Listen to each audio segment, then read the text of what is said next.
Hey guys, tonight we begin with the sun-baked, olive oil-slicked world of ancient Greece. A civilization known for philosophy, democracy, and statues that didn't believe in pants. But beneath the legends of Plato, Sparta, and golden temples lies a much harder truth. Because while ancient Greece gave us the roots of Western civilization, it also gave its average citizen a daily struggle you'd barely survive today. So, before you get comfortable, take a moment to like the video and subscribe, but only if you genuinely enjoy what I do here, and let me know in the comments where you're tuning in from and what time it is for you. It's always fascinating to see who's joining us from around the world. Now, dim the lights, maybe turn on a fan for that soft background hum, and let's ease into tonight's journey together. But tonight, instead of marble gods and heroic myths, instead of imagining yourself as a philosopher in a flowing robe debating under olive trees, I want you to picture yourself as an ordinary person in this land that so many history books praise. Not the Socrates or the Pericles or the Spartans with rippling bronze muscles. You are no hero, no legend, no statue to be admired by future tourists. You're simply you, a regular citizen trying to live one more day in a world designed to make sure life is short, brutal, and blistering. We imagine Greece as golden, but the truth is much closer to sunburnt, sweat-soaked and mosquito-bitten. And if you woke up in that world tomorrow morning, with your modern comfort stripped away, I guarantee you wouldn't last until noon. Let's find out why. Your day begins not with an alarm clock, but with the sun turning your house into a slow-cooking oven. The home you live in is modest. Don't let the word modest fool you. It means hot, dark and crowded. Mud brick walls that suck in the heat, then breathe it back into your bones like a cruel oven. Small windows with wooden shutters but no glass, no insulation, no fan, no air conditioning, nothing except maybe the faint blessing of a breeze if the gods are feeling unusually kind. At night in winter, the same walls are icy, and you huddle in a sheet, shivering until your teeth ache. At night in summer you pray to stay asleep but wake drenched in sweat, the mat beneath you sticky, the cloak you used as a pillow now damp and useless. If you're lucky, lice did not chew at your scalp last night. If you're unlucky, you wake scratching. And privacy? There is no such word. Your family all sleeps in the same space, shoulder to shoulder, and sometimes the goat or the chickens join the slumber party too. Forget the idea of my room or personal space. The only corner you can call your own is whichever patch of floor the goat hasn't claimed. You rise early, not from discipline or choice, but because the house has become unbearable. The walls radiate heat like iron plates, and staying horizontal is impossible. You drag yourself upright, muscles sore, and already feel as if you've lived half the day before it has even started. Water is next, and water is never simple. There is no tap, no faucet, no running shower head. If you live in the city, you shuffle to the public fountain with a clay jar heavy enough to dent your shoulder. If you live outside, you haul it up from a well, muscles burning, arms aching, whispering silent prayers that you don't trip and shatter the jar. Because if you do, there goes an hour of back-breaking labour for nothing. And this is before breakfast, before work, before you've even begun to... Bathing in the morning? Forget it. Bathing is a ritual, not a refresh. You might splash your face, but the true cleansing comes later, if at all. Soap does not exist. Shampoo does not exist. What you have instead is olive oil. Yes, olive oil. You rub it into your skin not to moisturise, but to cling to dirt and sweat, then scrape it off with a curved bronze blade called a strigil. Imagine smearing yourself in salad dressing and then shaving it off. That's your skincare routine. And privacy? Again, non-existent. You scrape yourself in public, naked, in front of others doing the exact same thing. The fountain is crowded, the courtyard noisy, and if you think this sounds glamorous, remember everyone else smells exactly as bad as you. Deodorant hasn't been invented, laundry is rare, and the fresh scent of your tunic depends entirely on how many weeks ago you last dragged it to a river and beat it against stones. Teeth? There is no toothbrush, no toothpaste. You might chew on a twig, rub your gums with crushed charcoal, or swish vinegar if you're wealthy. Mostly you just hope divine mercy keeps them in your mouth long enough to bite through barley bread. Because barley bread is what's waiting for you at breakfast. Ah, breakfast.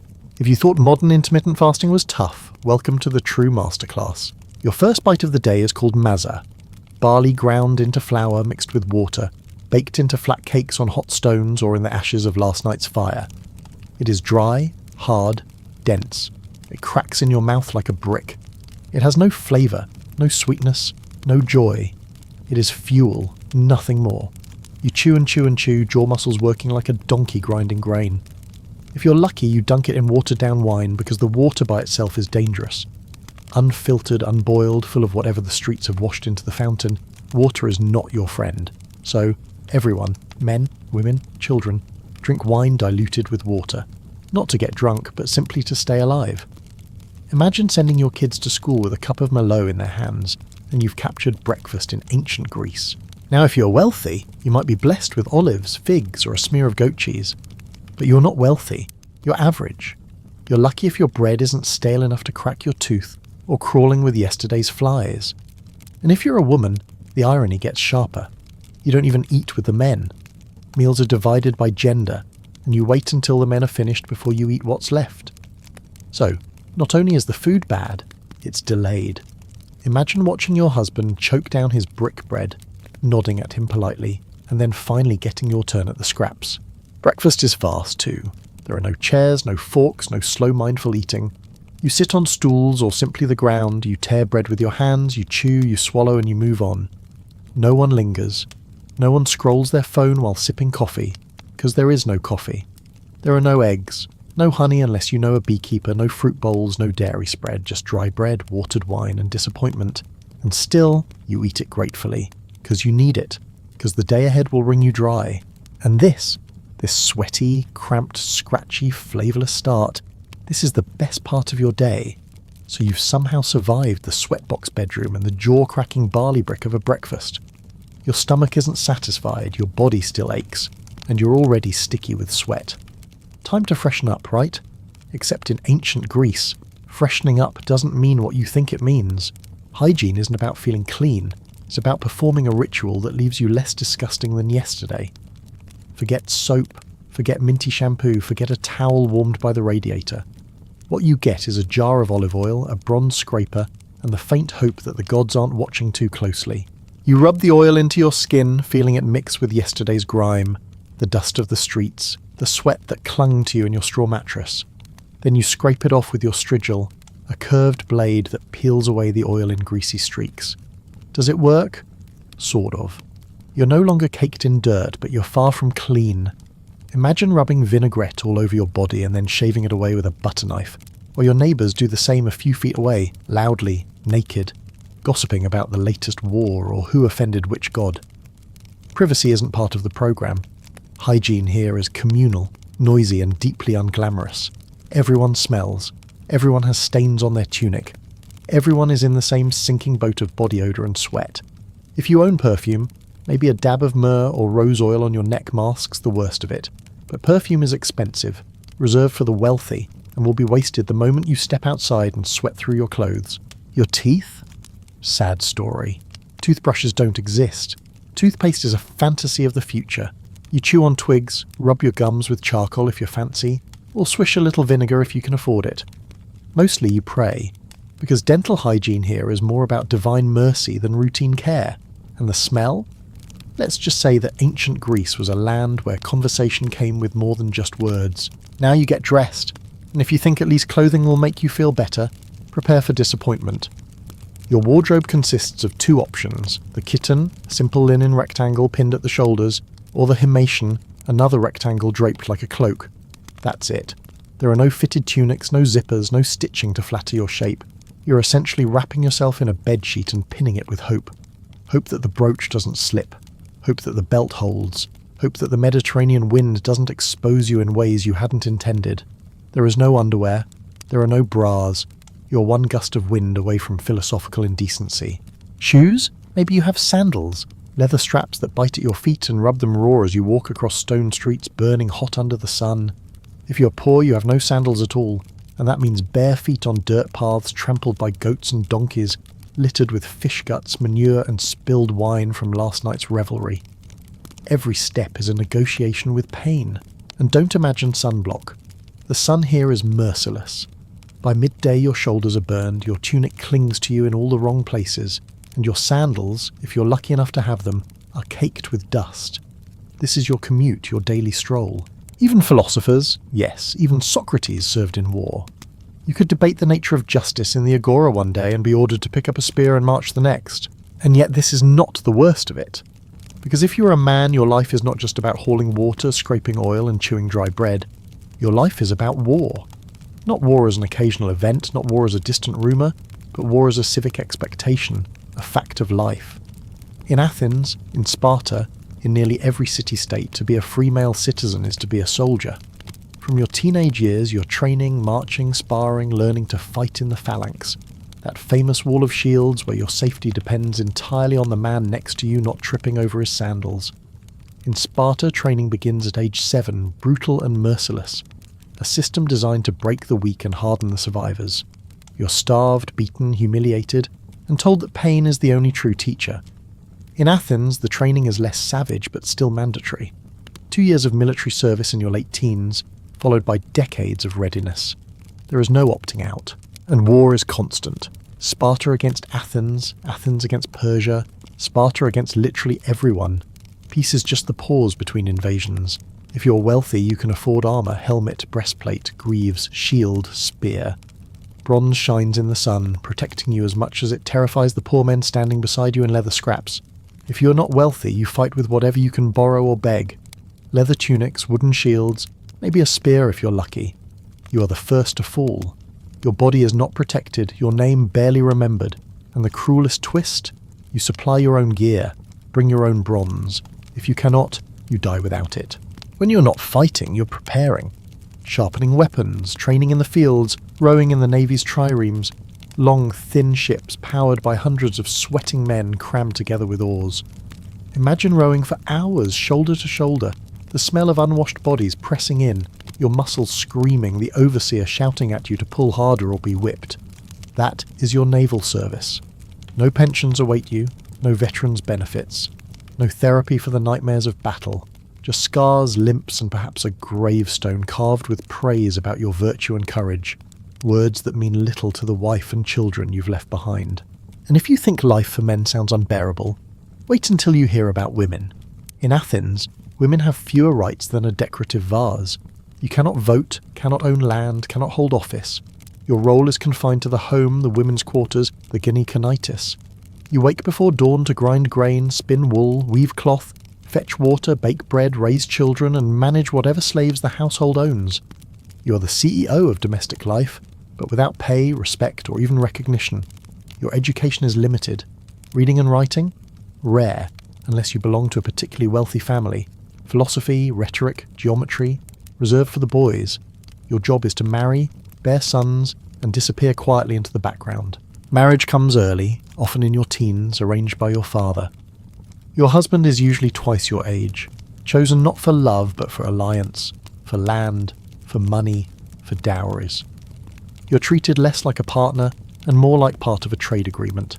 Love is optional, children are not. Your value is measured by the sons you produce, and should your husband die, your options shrink faster than your social circle. You cannot inherit much, you cannot remarry without permission, and you are tethered legally and socially to the whims of men. Sparta is different. Spartan women are famously more free. They're educated, they exercise publicly, they can own property. But don't mistake this for equality. Their freedom comes from the state's obsession with producing warriors. Your job as a Spartan woman is to give birth to strong soldiers. If your sons are weak, if you fail to meet the standard, disgrace is your reward. Your liberation is built on a foundation of blood and spears. So, in Athens you're silenced. In Sparta you are a womb with slightly more rights. Across Greece you are hemmed in by rules, by expectations, by a system that praises goddesses in myth. Athena, Artemis, Hera, while demanding real women remain unseen and unheard. And yet, it is here, in this world of sweat, hunger, and inequality, that democracy is born. Or at least something the Greeks called democracy. But before you imagine modern freedom, understand this. Athenian democracy is not for all. To vote in the assembly, you must be a male citizen born of Athenian parents, over 18.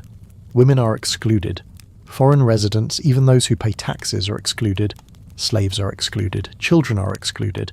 Which means nearly 90% of Athens cannot participate. This is not democracy for the people. It is democracy for a club of sunburnt men in sandals. And participation is not optional. If you qualify, you're expected to attend assemblies, debate laws, pass decrees, serve on juries, and sometimes even run the treasury or direct the military. Jobs assigned by lottery. Imagine your fishmonger suddenly in charge of logistics for the Navy, or your uncle who still believes in sea monsters judging a murder trial.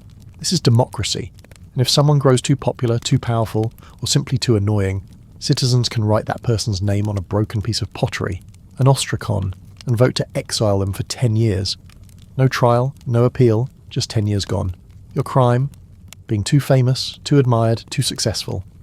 Athens invents democracy, but it also invents cancel culture centuries before Twitter. And while men shout in the assembly, women stay home. While citizens carve votes into pottery, slaves dig silver in dark, choking mines. Because slavery in ancient Greece is not rare, it is not a fringe practice. It is the backbone of society. Even modest households have at least one slave, often more. They cook, they clean, they fetch water, they raise children, they row ships, they die in mines. Some are educated, serving as tutors or scribes. Others are beaten, branded, sold, or killed at whim. They are property, not people. And philosophers, yes, even Aristotle, justify it.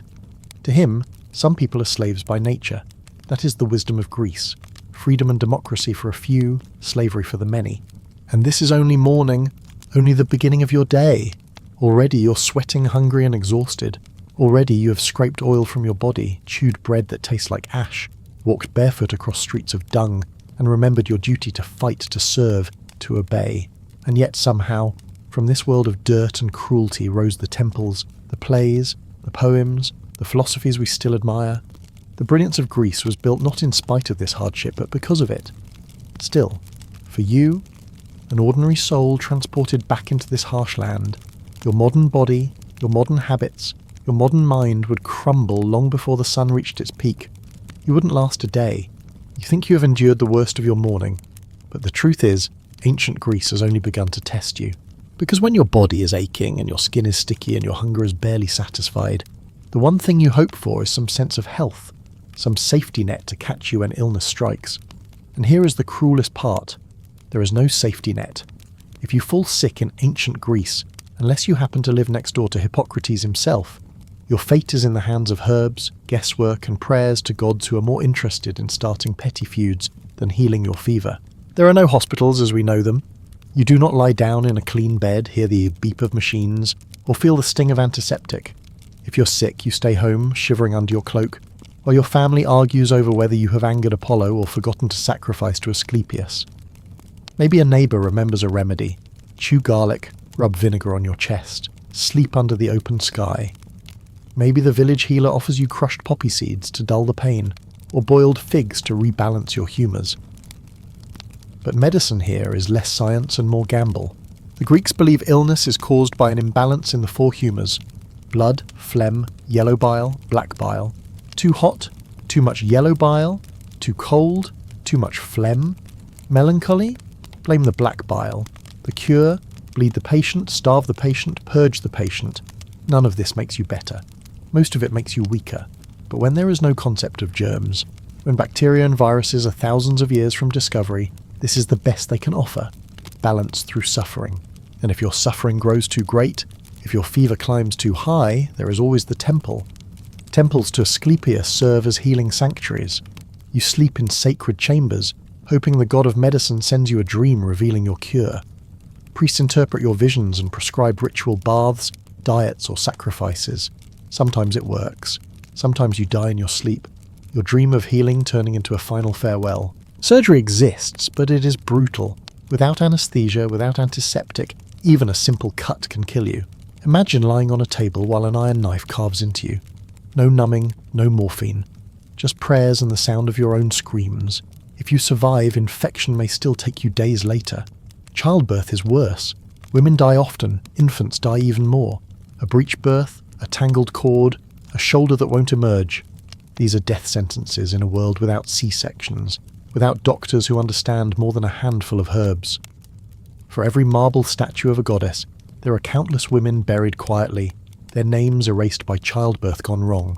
And yet, in spite of all this, life must go on. If you're well enough to rise, you face the theatre, one of the rare civic pleasures open to citizens.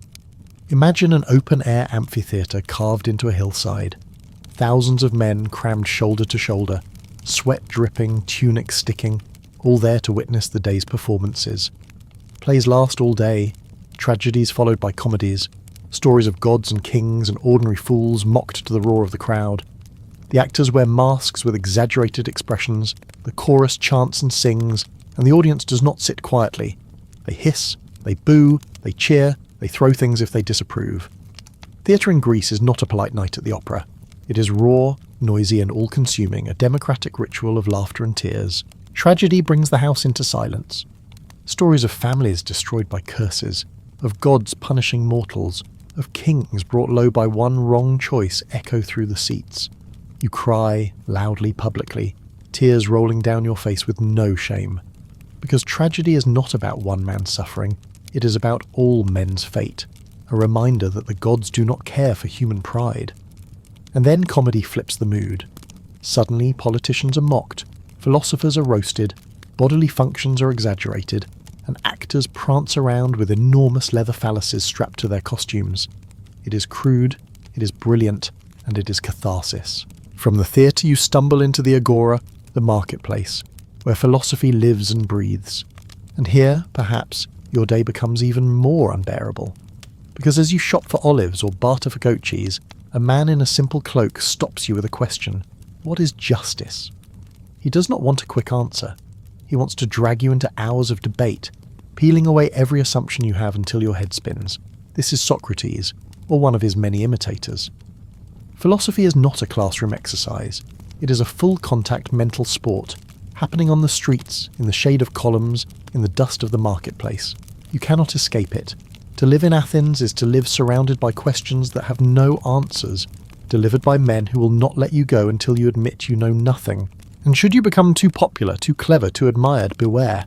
Democracy in Athens has a weapon against success: ostracism. Once a year, citizens vote on whether someone should be exiled. Write a name on a shard of pottery, drop it in the urn, and if 6,000 agree, that person is gone.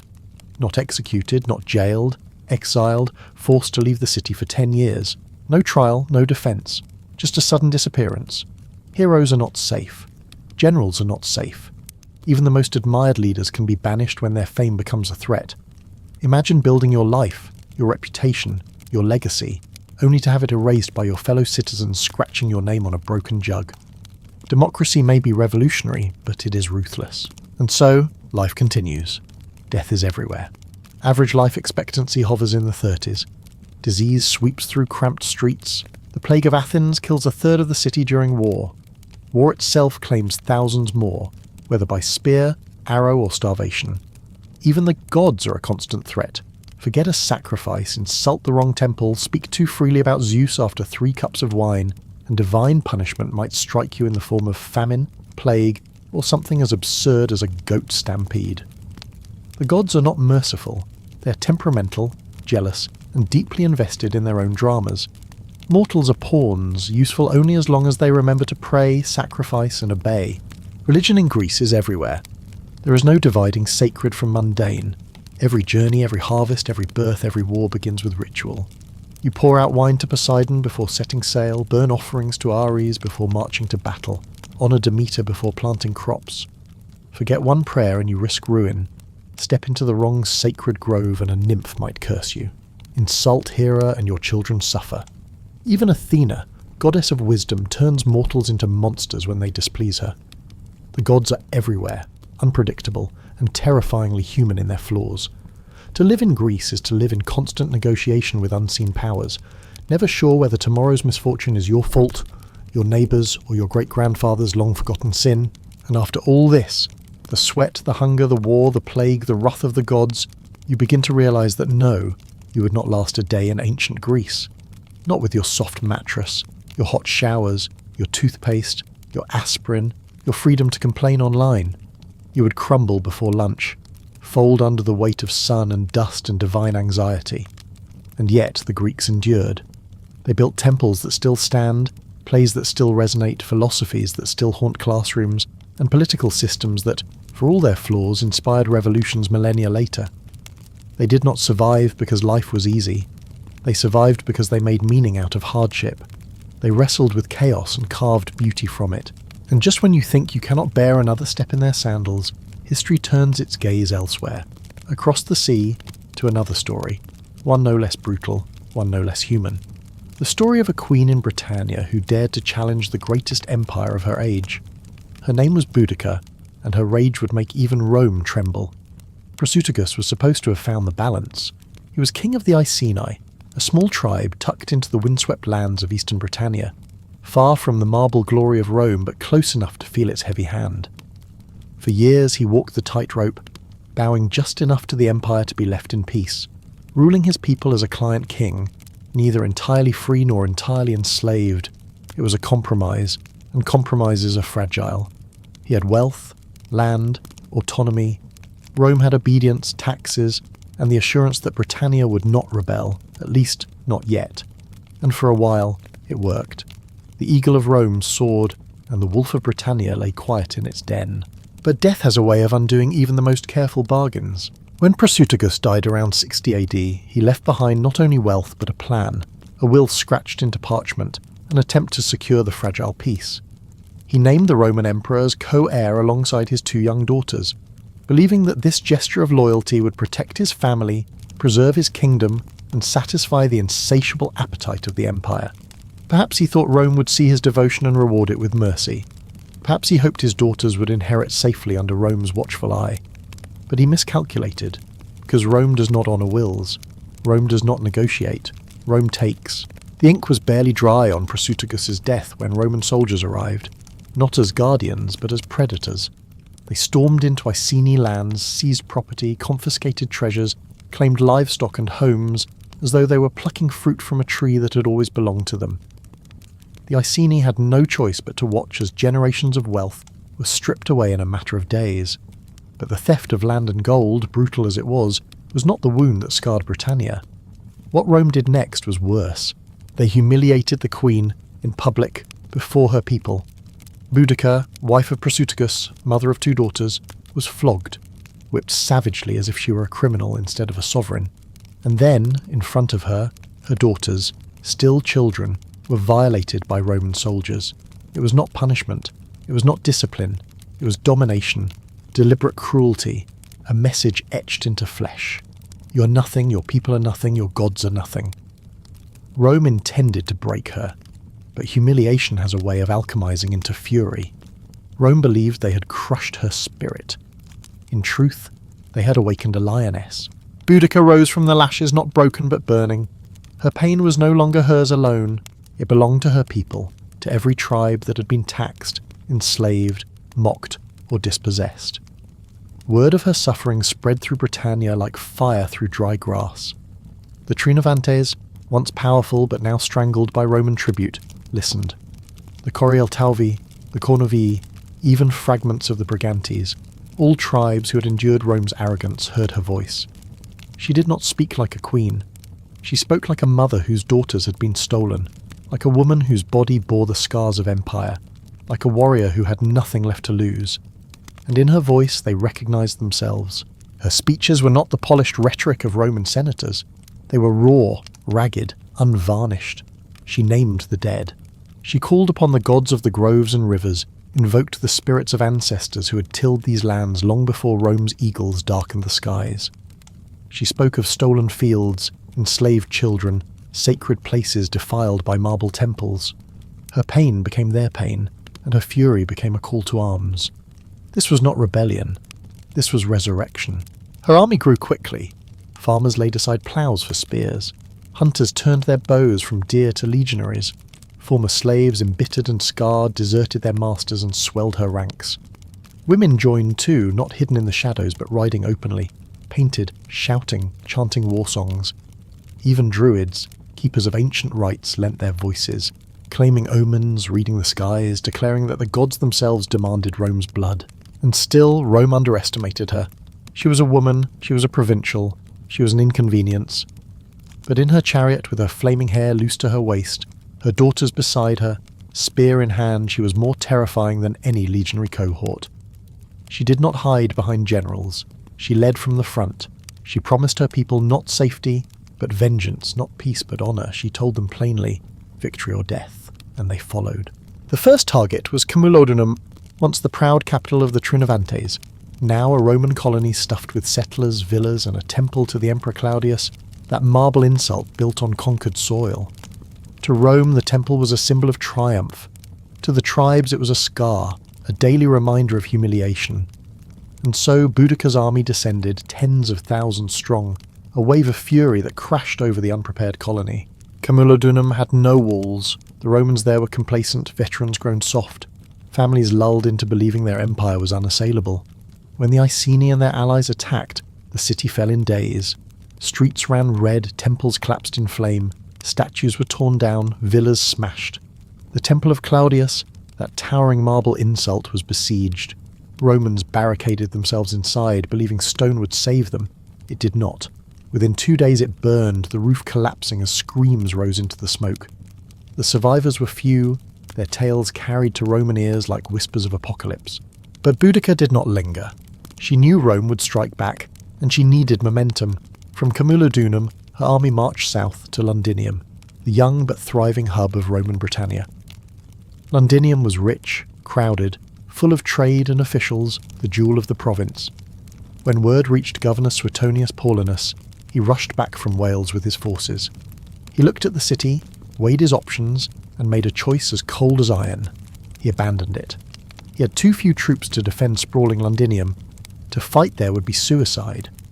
So he ordered an evacuation, taking with him only those who could flee quickly, leaving behind the old, the sick, the stubborn, and the foolish. Boudicca's army entered Londinium like a thunderclap. There were no gates to breach, no walls to scale. The city was open, and it burned. Her warriors slaughtered Romans in the streets, dragged them from their homes, impaled them, burned them alive. Warehouses exploded in fire. Temples collapsed. The sky blackened with smoke so thick it could be seen for miles. Tacitus, the Roman historian, later claimed that as many as 30,000 perished. Dio, another Roman source, claimed the number was even higher. To Rome it was horror. To Boudicca it was justice. Still she pressed on. From Londinium to Verulamium, another Romanized town, her fury spread. The pattern repeated. Slaughter, fire, destruction. Archaeology still bears witness. Beneath the modern towns lies a layer of ash, a scar of flames so fierce it baked pottery red. Her rebellion was no longer just a tribal uprising. It was a storm that threatened the very existence of Roman Britannia. Emperor Nero in Rome, far away across the sea, even considered abandoning the province entirely. Imagine that.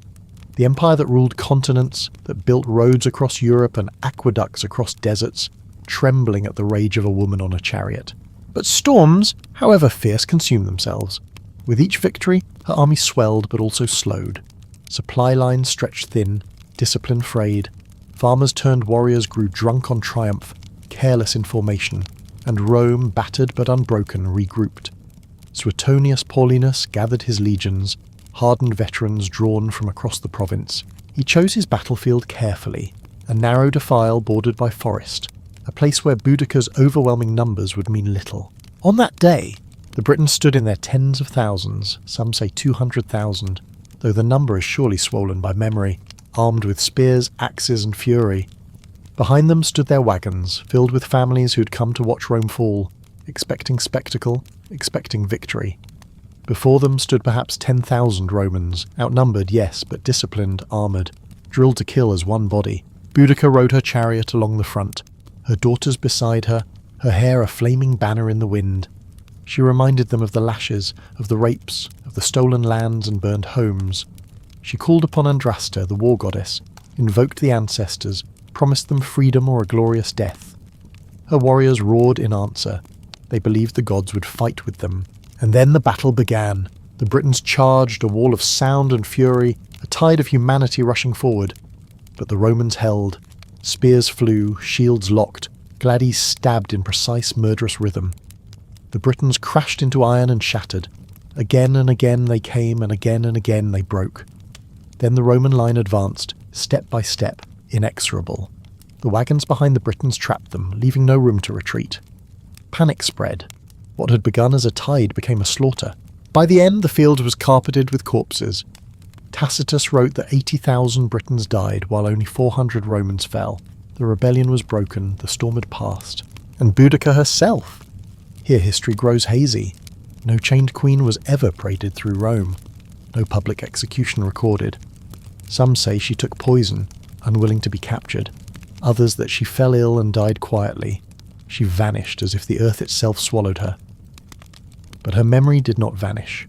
To the Britons she became a martyr, a goddess of vengeance. To the Romans she remained a spectre of fear, proof that even the greatest empire could bleed. Her name lived on. Tacitus called her formidable. Dio described her as terrifying, her voice slicing through crowds like a war horn.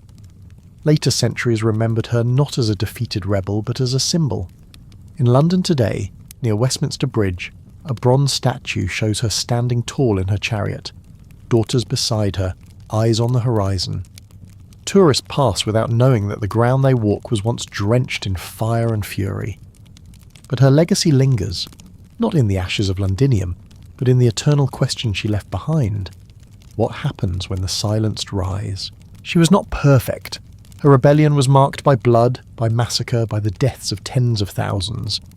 But history is not written by saints, it is carved by those who dare to resist. Boudica dared. She lost the war, but she won immortality. Rome rebuilt its towns, redrew its maps, reasserted its power, but it never erased her. Her voice rides still, in every cry against tyranny, in every refusal to kneel, in every whisper that says, "I will not obey." Long before the Roman eagle cast its shadow across Britannia, long before Greek philosophers argued beneath olive trees, another civilization had been busy blending the sacred and the practical, stitching the world of gods and the world of wounds together in one seamless fabric. Egypt, land of the Nile, of pyramids, of pharaohs whose names still echo in stone, was also a land of healers, men and women who held copper tools in one hand and incantations in the other. To the Egyptians, medicine was never just medicine, it was magic. Imagine you're sick in Thebes, your stomach twists, your head burns, your breath rattles in your chest. In our modern world, you might Google symptoms, call a doctor, pop a pill. In Egypt, you call a sunbaked, a physician priest, who arrives not in a white coat but with scrolls, charms, and maybe a jar of honey. He listens to your complaints, observes your body, maybe even feels your pulse, because yes, they understood the importance of pulses. But before he prescribes, he recites. Words matter here. Spells are medicine, as vital as herbs. Every treatment begins with ritual because illness is never purely physical. It is spiritual, cosmic, a disturbance in Marat, the principle of balance that governs all things. So the healer speaks to the gods, to Thoth, lord of wisdom who gifted humans with knowledge, to Sekhmet, the lion-headed goddess of plague and cure, who might unleash sickness or withhold it at a whim. He mutters charms, perhaps sprinkles holy water, perhaps burns incense. Only then does he turn to the tools of his trade, and those tools are surprisingly advanced. Copper knives sterilized by fire, forceps, probes, needles. The papyrus scrolls, like the Ebers papyrus dated around 1550 BCE, describe hundreds of remedies, some bizarre, some brilliant. Take honey. The Egyptians prized it not only as food but as medicine, spreading it on wounds to keep them clean. Today we know honey has antibacterial properties. They discovered that without microscopes, through observation and repetition, or mouldy bread pressed into infected wounds, it acted as a crude antibiotic centuries before penicillin. Garlic and onions for heart health, castor oil as a laxative, willow bark for pain. Many of these remedies still survive in modern medicine. They didn't know why they worked, but they knew they worked often enough to matter. And yet side by side with sense came sorcery. A headache might be treated with herbs, yes, but also with an amulet of turquoise inscribed with divine names. A fever might require both castor oil and a whispered prayer to drive out the demon believed to be gnawing at the body. An abscess could be drained with a copper tool, but the patient might also be instructed to sleep with a carved figurine of a protective deity beneath their pillow. Science and superstition were never at odds. They were partners, two halves of the same cure. Surgery was not unknown. Egyptian doctors stitched wounds, set broken bones, drained abscesses. Skulls have been found with trepanation holes, drilled or cut to relieve pressure, showing signs of healing. Some patients survived these ordeals, scars on their heads a testament to medical bravery.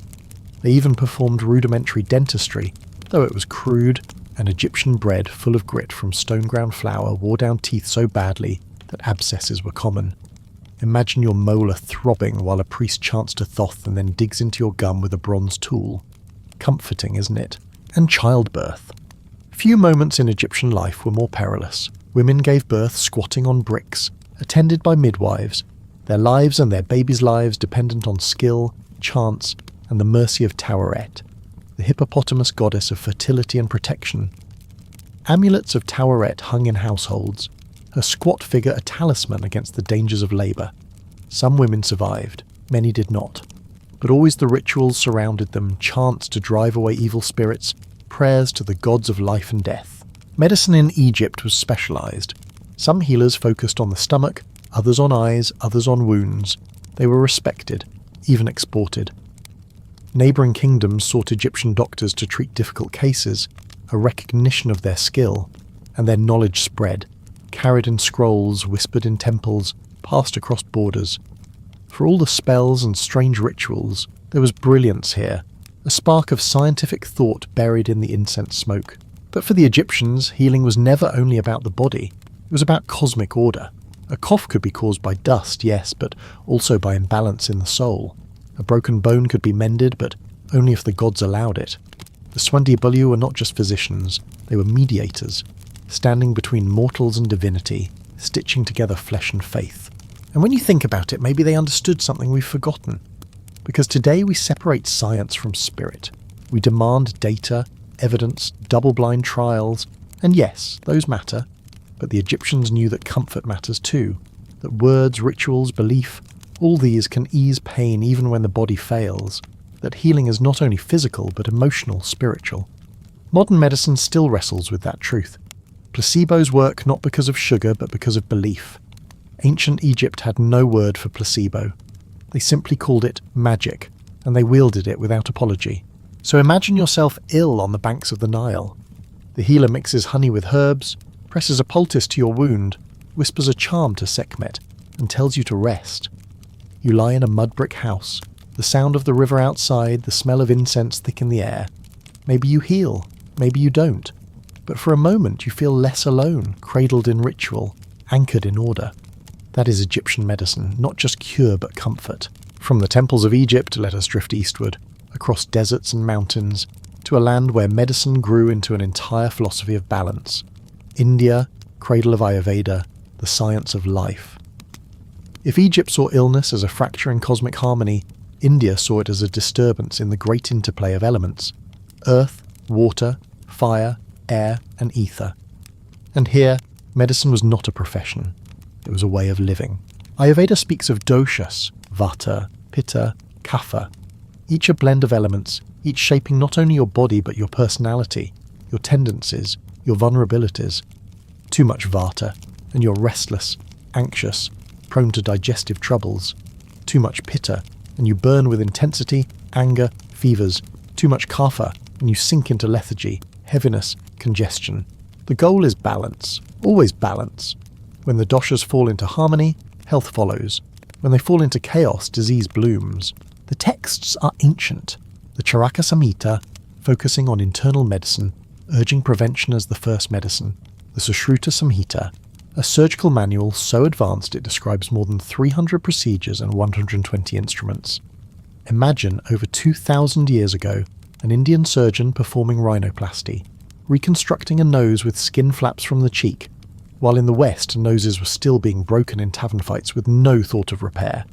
They stitched wounds, set bones, removed cataracts, drained abscesses. They sterilised instruments with fire and herbs, insisted on cleanliness long before germs were known. But Ayurveda was not just surgery and drugs. It was yoga, breathwork, diet, meditation. It was turmeric and ashwagandha, neem and tulsi, herbs not just for the body but for the spirit. It was oil massages to soothe nerves, fasting to cleanse the soul, chanting to align the mind. Because the body was never just a machine. It was a reflection of the cosmos, and healing meant realigning the microcosm within you to the macrocosm around you. Even today, echoes of Ayurveda remain. Yoga studios in every city, herbal teas promising balance, oil massages at spas. We may not chant to Agni, the fire god, before digestion, But we still talk about gut health and inflammation and stress management as though they were new discoveries. The ancients already knew. They simply spoke the language of elements instead of molecules. And so, you see the pattern. Whether in Egypt with honey and charms, or in India with doshas and herbs, ancient medicine always sought balance between body and soul, human and divine, earth and ether. Science and magic were not rivals. They were partners, both groping toward healing, both trying to make sense of suffering. And while our modern world prides itself on its progress, on its pills and surgeries and machines, the echoes of the past are still with us. Every time a doctor reassures a patient, every time a healer lights incense, every time belief eases pain, the ancients whisper through time, healing is never only flesh. From the riverbanks of the Nile and the temples of Ayurveda, let us drift eastward again, this time across mountains, deserts and endless steppes, into a world where medicine was not only a craft or a philosophy, it was the very map of existence. Ancient China, a land of emperors and scholars, dragons and dynasties, gave us a system of healing so enduring that its heartbeat still echoes in clinics and pharmacies around the world today. Traditional Chinese medicine, or TCM, was not written in the language of germs and molecules. It was written in the language of balance, of energy, of unseen currents called qi. Qi, pronounced chi, was the vital force, the invisible stream that flowed through every living being, every tree, every breath of wind. To the Chinese, qi was not a metaphor. It was real. It pulsed in your veins as surely as blood. It threaded through your bones as surely as marrow. Health was nothing more or less than qi in harmony. Illness came when qi was blocked, stagnant, or excessive. Picture it like plumbing. If the pipes flow smoothly, the household thrives. If they clog or burst, chaos reigns. Only in this case, the pipes are your body, and the plumber is a physician with needles and herbs instead of wrenches. But qi was never alone. It danced between two forces, yin and yang. Opposites, yet interdependent, like night and day, cold and heat, female and male, shadow and light. Yin was cool, dark, moist, inward.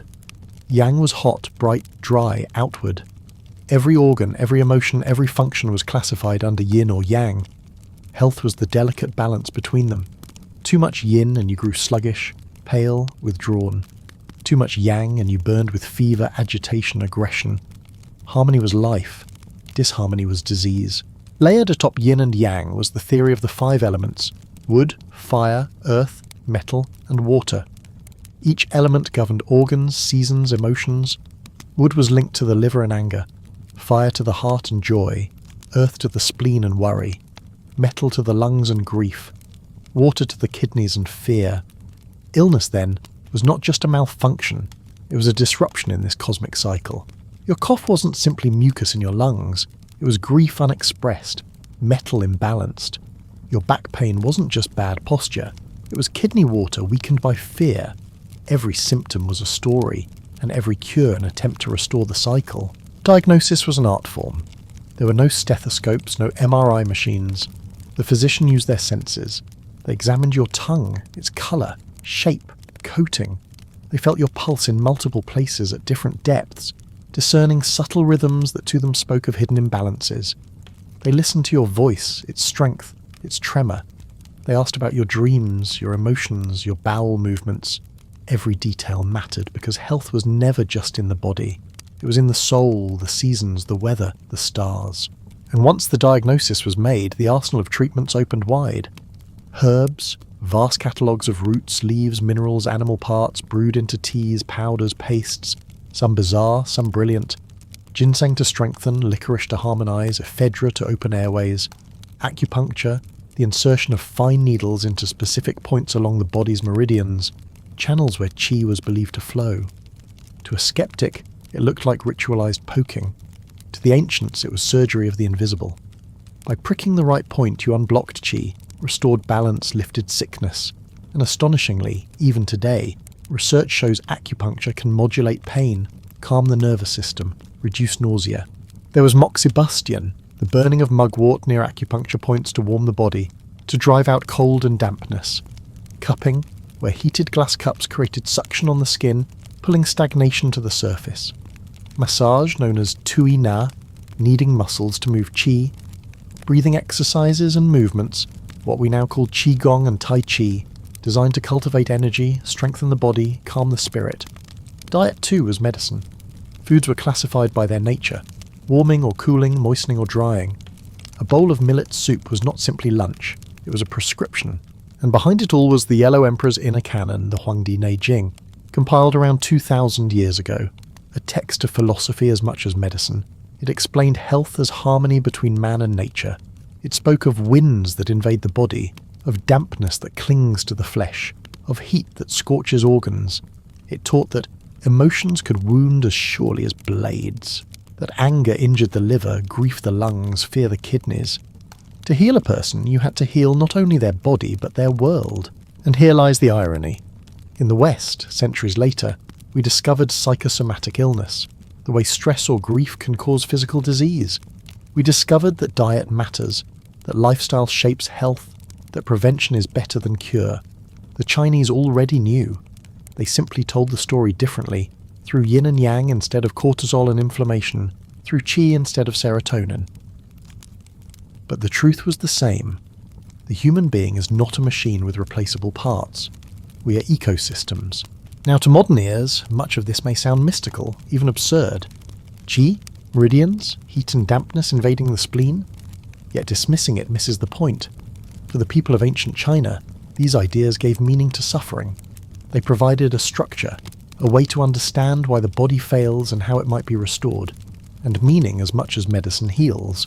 Even today, patients want not only pills but explanations. They want to know why. The Chinese answered that why with a poetry of balance. Picture yourself in a Chinese village 2,000 years ago. You wake with a cough, a tight chest. The physician arrives, lays fingers on your wrist, stares at your tongue.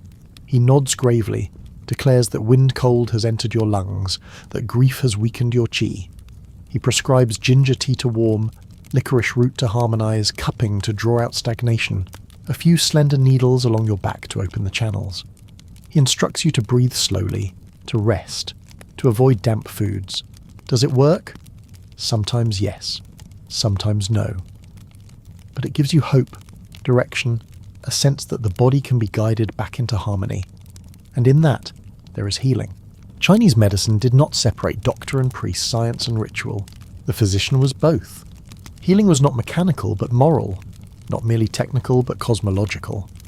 A doctor's role was not to fight disease but to restore balance, to listen to the whispers of qi and realign the person with heaven and earth. And perhaps that is why it endures. Even today, in gleaming hospitals with CT scanners and robotic surgeons, people still turn to acupuncture, to herbs, to tai chi. They still speak of energy, balance, harmony, because deep down we know health is not only numbers on a chart, it is the feeling of being whole. So from the Nile to the Ganges to the Yangtze, from honey to turmeric to ginseng, the ancients remind us, medicine is not just about what is broken, it is about what is unbalanced. And healing is not merely fixing, it is restoring harmony between flesh and spirit, person and cosmos, yin and yang. By now you've walked through the incense-filled temples of Egypt, felt the pulse of Ayurveda in India, and breathed the balance of qi in China. Each civilization, in its own way, told the same story. Health is harmony, illness is imbalance, and healing requires not only herbs and tools but meaning. But as we return to the Mediterranean world, to the marble columns and sunlit hillsides of ancient Greece and Rome, we find a shift. Here, medicine begins to step away from the gods and into the hands of human reason, or at least their version of reason. And the centre of that reason, the foundation of Western medicine for over 1,000 years, was the theory of the four humours. Imagine this: your body is a cauldron, bubbling with 4 essential fluids: blood, phlegm, yellow bile, black bile. Each fluid corresponds to an element: air, water, fire, earth. Each fluid carries not only physical properties, but temperaments. Blood made you lively and hopeful. Phlegm made you sluggish and calm. Yellow bile made you fiery and irritable. Black bile made you melancholic, heavy with sorrow. Balance among the humours meant health. Imbalance meant disease. So if you had a fever, the physician would say, too much blood. The cure? Bleed you, of course. Let it out with leeches, knives, cups. If you coughed and wheezed, too much phlegm. Time to fast, purge, perhaps vomit until your body reset itself. If you grew sad and withdrawn, black bile in excess. Try exercise, maybe a stroll by the sea, and hope the melancholy lifted. To us, it seems absurd. To them, it was elegant, logical, almost mathematical. 4 fluids, 4 elements, 4 personalities. Neat, simple, satisfying. Never mind that it was wrong. The father of this system was Hippocrates, the Greek physician whose name you still hear in the Hippocratic oath sworn by doctors today. Hippocrates was radical not because he was right, but because he dared to separate illness from divine punishment. He taught his students to observe, to record, to consider diet, environment, and lifestyle. A patient's health was shaped by the seasons, the winds, the water they drank, the food they ate, their moods and habits. This was progress. Small, fragile, but progress. No longer was a fever just Apollo's wrath. It was a humoral imbalance, influenced by earthly conditions. And yet Hippocrates still leaned on bleeding, purging, and poultices of herbs, mixed with who knows what. His cures were rarely cures, but his philosophy mattered. Do no harm, he advised. Observe carefully. Treat the whole person, not just the disease. In a world where most believed illness came from angry gods, that was revolutionary. Temples to Asclepius, the god of healing, dotted the Greek landscape, serving as early hospitals. They were not sterile wards, but sacred retreats. Patients underwent rituals, fasting, purification, prayer. They slept in dormitories, hoping for healing dreams sent by the god. Priests interpreted these dreams and prescribed diets, exercises, or surgeries. It was half therapy, half religion, and for many wholly comforting. And maybe that was enough. Then came Galen, the Roman physician who carried Hippocratic ideas forward and wrapped them in his own authority. Galen treated gladiators, emperors, and ordinary citizens. He dissected animals to understand anatomy, mapping nerves, vessels, organs. He wrote hundreds of texts, so influential that his word became law for centuries. If Galen said the liver produced blood, then the liver produced blood, even if no one could prove it. His authority was so great that for over a millennium European medicine clung to his teachings, often ignoring evidence to the contrary. Galen expanded the humour theory, prescribing diets, exercises, and treatments to rebalance fluids. He emphasised the importance of anatomy, though human dissection was rare and frowned upon. He was brilliant, wrong, and unforgettable all at once.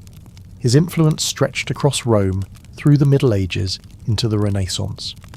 When doctors bled George Washington centuries later, it was Galen's ghost guiding their hands. And surgery? The Greco-Roman world knew it, feared it, and practiced it with grim necessity. Roman military surgeons worked in battlefield tents, armed with scalpels, forceps, bone saws, cautery irons. They stitched wounds, set fractures, amputated limbs. They had no anaesthesia, no antiseptics, but they had skill born of brutal repetition. Gladiators were patched up again and again, their bodies a living classroom. Some survived, many did not. But every cut taught the surgeons more about anatomy, more about resilience, more about the thin line between life and death. Yet even here, religion never fully disappeared. Patients prayed to Asclepius, left offerings at temples were amulets. Philosophers like Aristotle justified hierarchies in health as they did in society. Some bodies were naturally strong, others weak, just as some people were naturally rulers and others slaves. Medicine and philosophy walked hand in hand, each reflecting the values and blind spots of their age. So picture yourself in ancient Greece, ill with fever. The physician arrives, examines you, and declares your humours unbalanced. He prescribes bleeding, perhaps a special diet, maybe a bath in mineral water. If you can afford it, you travel to a temple of Asclepius, sleep in a sacred chamber, and hope the god of medicine visits your dreams. You awaken, perhaps with a new sense of peace, perhaps with the same fever, perhaps dead. But either way, your illness had meaning. You were not abandoned to chaos. You were part of a system, a balance, a cosmic equation. And here lies the strange comfort. Even in their mistakes, the Greeks and Romans gave shape to suffering. They believed that illness was not random, not meaningless, not punishment from a capricious god. It was imbalance, something that could be understood, categorized, treated, and in that belief lay hope. Of course, not everyone shared in that hope. Slaves, women, the poor, most received little care, if any, but the ideas endured, trickling down, passed across cultures, surviving centuries of copying and commentary. By the time Europe stumbled through the Dark Ages, clinging to fragments of ancient knowledge, it was Galen and Hippocrates who provided the intellectual backbone of medicine. Wrong, yes, but not useless. Their insistence on observation, on natural causes, on the physician's responsibility, planted seeds. Seeds that would one day grow into science. It is easy for us, cushioned by antibiotics and vaccines, to mock their errors, to laugh at humours, at bleeding, at poultices of dung and vinegar. But perhaps the greater tragedy is not that they were wrong. It is that they were so nearly right. They knew illness came from imbalance, that environment and lifestyle mattered, that observation was key. They simply lacked the tools to see the invisible. Bacteria, viruses, cells. They had the philosophy. They missed the microscope. So, in the marble courtyards of Greece and the bustling forums of Rome, medicine began its long march toward modernity, still chained to superstition, still drenched in blood, but inching forward. And in that inching, something remarkable happened. A shift from divine wrath to human reason, from ritual to record, from prayer to practice. You would not have wanted to be their patient, but you owe them nonetheless. Because without their questions, without their mistakes, without their stubborn clinging to order in the face of chaos, the road to modern medicine might never have begun. By now, you've seen honey spread on wounds in Egypt, noses reconstructed in India, needles sliding into meridians in China, and leeches drawing blood in Greece. But there is another layer of medicine, one not written on papyrus, not carved into marble, not locked in libraries, a medicine carried in songs, in smoke, in the stories whispered around fires, the medicine of indigenous peoples, the healers we call shamans, medicine men, wise women, titles that shift across cultures but all point to the same role, the keeper of balance between the body, the tribe, and the spirit world. For these healers, illness was never just a broken bone or a fever. It was a rupture in relationship between you and nature, you and your community, you and your ancestors, you and the spirits that walked unseen. Healing meant repairing those bonds, and the tools were everywhere, in roots pulled from the soil, in feathers dipped in smoke, in chants that turned night air into medicine. Take the Native American tribes of North America. Among the Lakota, the Cherokee, the Navajo, and many more, healers were more than doctors. They were counselors, spiritual guides, storytellers. A medicine man might treat a fever with willow bark tea, yes, willow, the same tree that gave us aspirin centuries later. But he might also lead a sweat lodge ceremony, where the sick person sat in a dome of steam and song, purifying body and soul. He might burn sage, cedar, or sweetgrass, letting the smoke cleanse not only the lungs but the spirit. To Western science, that smoke is aromatic plant matter. To the tribes, it is a prayer made visible. Illness could also be caused by soul loss. Trauma, grief, or fear might drive part of a person's spirit away. The cure? A soul retrieval. The healer would enter trance through drumming, chanting, sometimes hallucinogenic plants, journeying into the unseen world to bring the lost fragment back. To modern ears, it sounds like poetry, myth, metaphor. But to those who lived it, it was survival, and often it worked, because healing belief is healing nonetheless. Far to the south, in the Amazon rainforest, shamans wielded perhaps the most infamous medicine, ayahuasca, a bitter hallucinogenic brew made from vines and leaves. Ayahuasca was never drunk casually. It was ceremony, a night-long confrontation with spirits, visions, and sometimes the raw terror of one's own mind. Shamans said the plants themselves were teachers. You drank not to escape but to learn, to see the root of illness, to speak with ancestors, to hear the voice of the forest. Sometimes you vomited violently. That too was healing, purging the body of toxins and the soul of darkness. Westerners call it psychedelic. The tribes called it sacred. In Africa, medicine men and women known as ngangas or sangomas carried drums instead of scrolls, shells instead of scalpels. Illness here could be caused by angry ancestors, by broken taboos, by witchcraft. The healer diagnosed not only through observation but through divination, casting bones, reading patterns, listening to spirits. Treatments mixed herbs with ritual. Bitter teas, poultices and smoke combined with drumming, dancing and trance. The healer might call on spirits to fight malevolent forces, might prescribe sacrifices to restore harmony with ancestors. Again, to outsiders it seemed superstition, but for those who lived inside it, the cure was not only in the plant, but in the ritual, in the reassurance that ancestors had been appeased and balance restored. And then Australia, where Aboriginal healers practiced bush medicine intertwined with dream time, the ancestral stories that explain the world's creation. Plants provided cures, Eucalyptus leaves for colds, emu bush for wounds, various roots and berries for fevers. But healing was never just ingestion.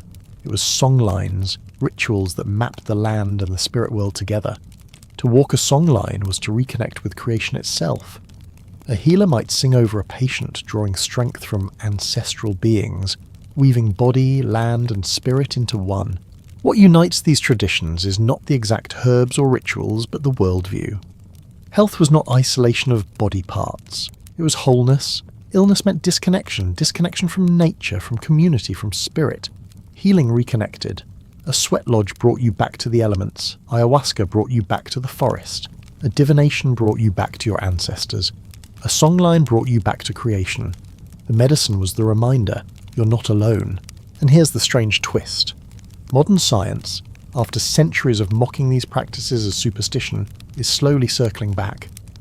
Research shows that isolation, trauma and stress weaken the immune system, fuel disease, shorten life.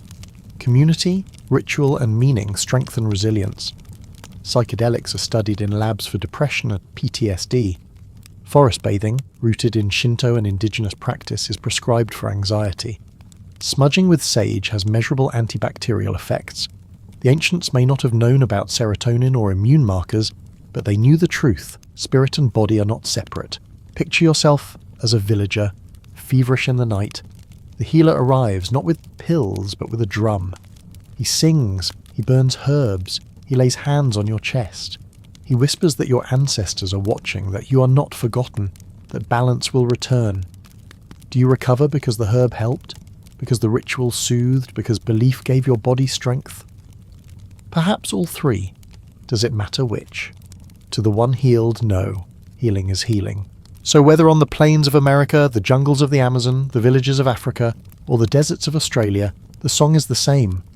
Medicine is not just treatment, it is connection, and connection heals.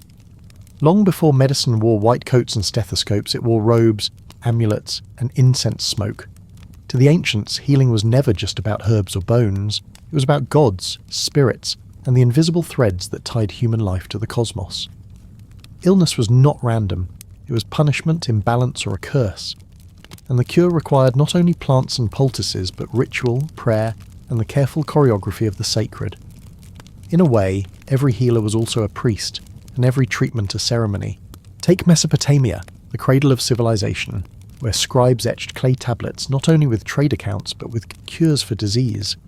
There, illness was often seen as the work of demons or offended gods. A fever might mean you angered Shamash, the sun god, a seizure, the touch of a malevolent spirit.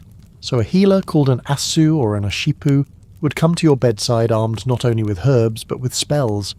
He might grind garlic into a paste for your wound, while chanting incantations to drive out the spirit.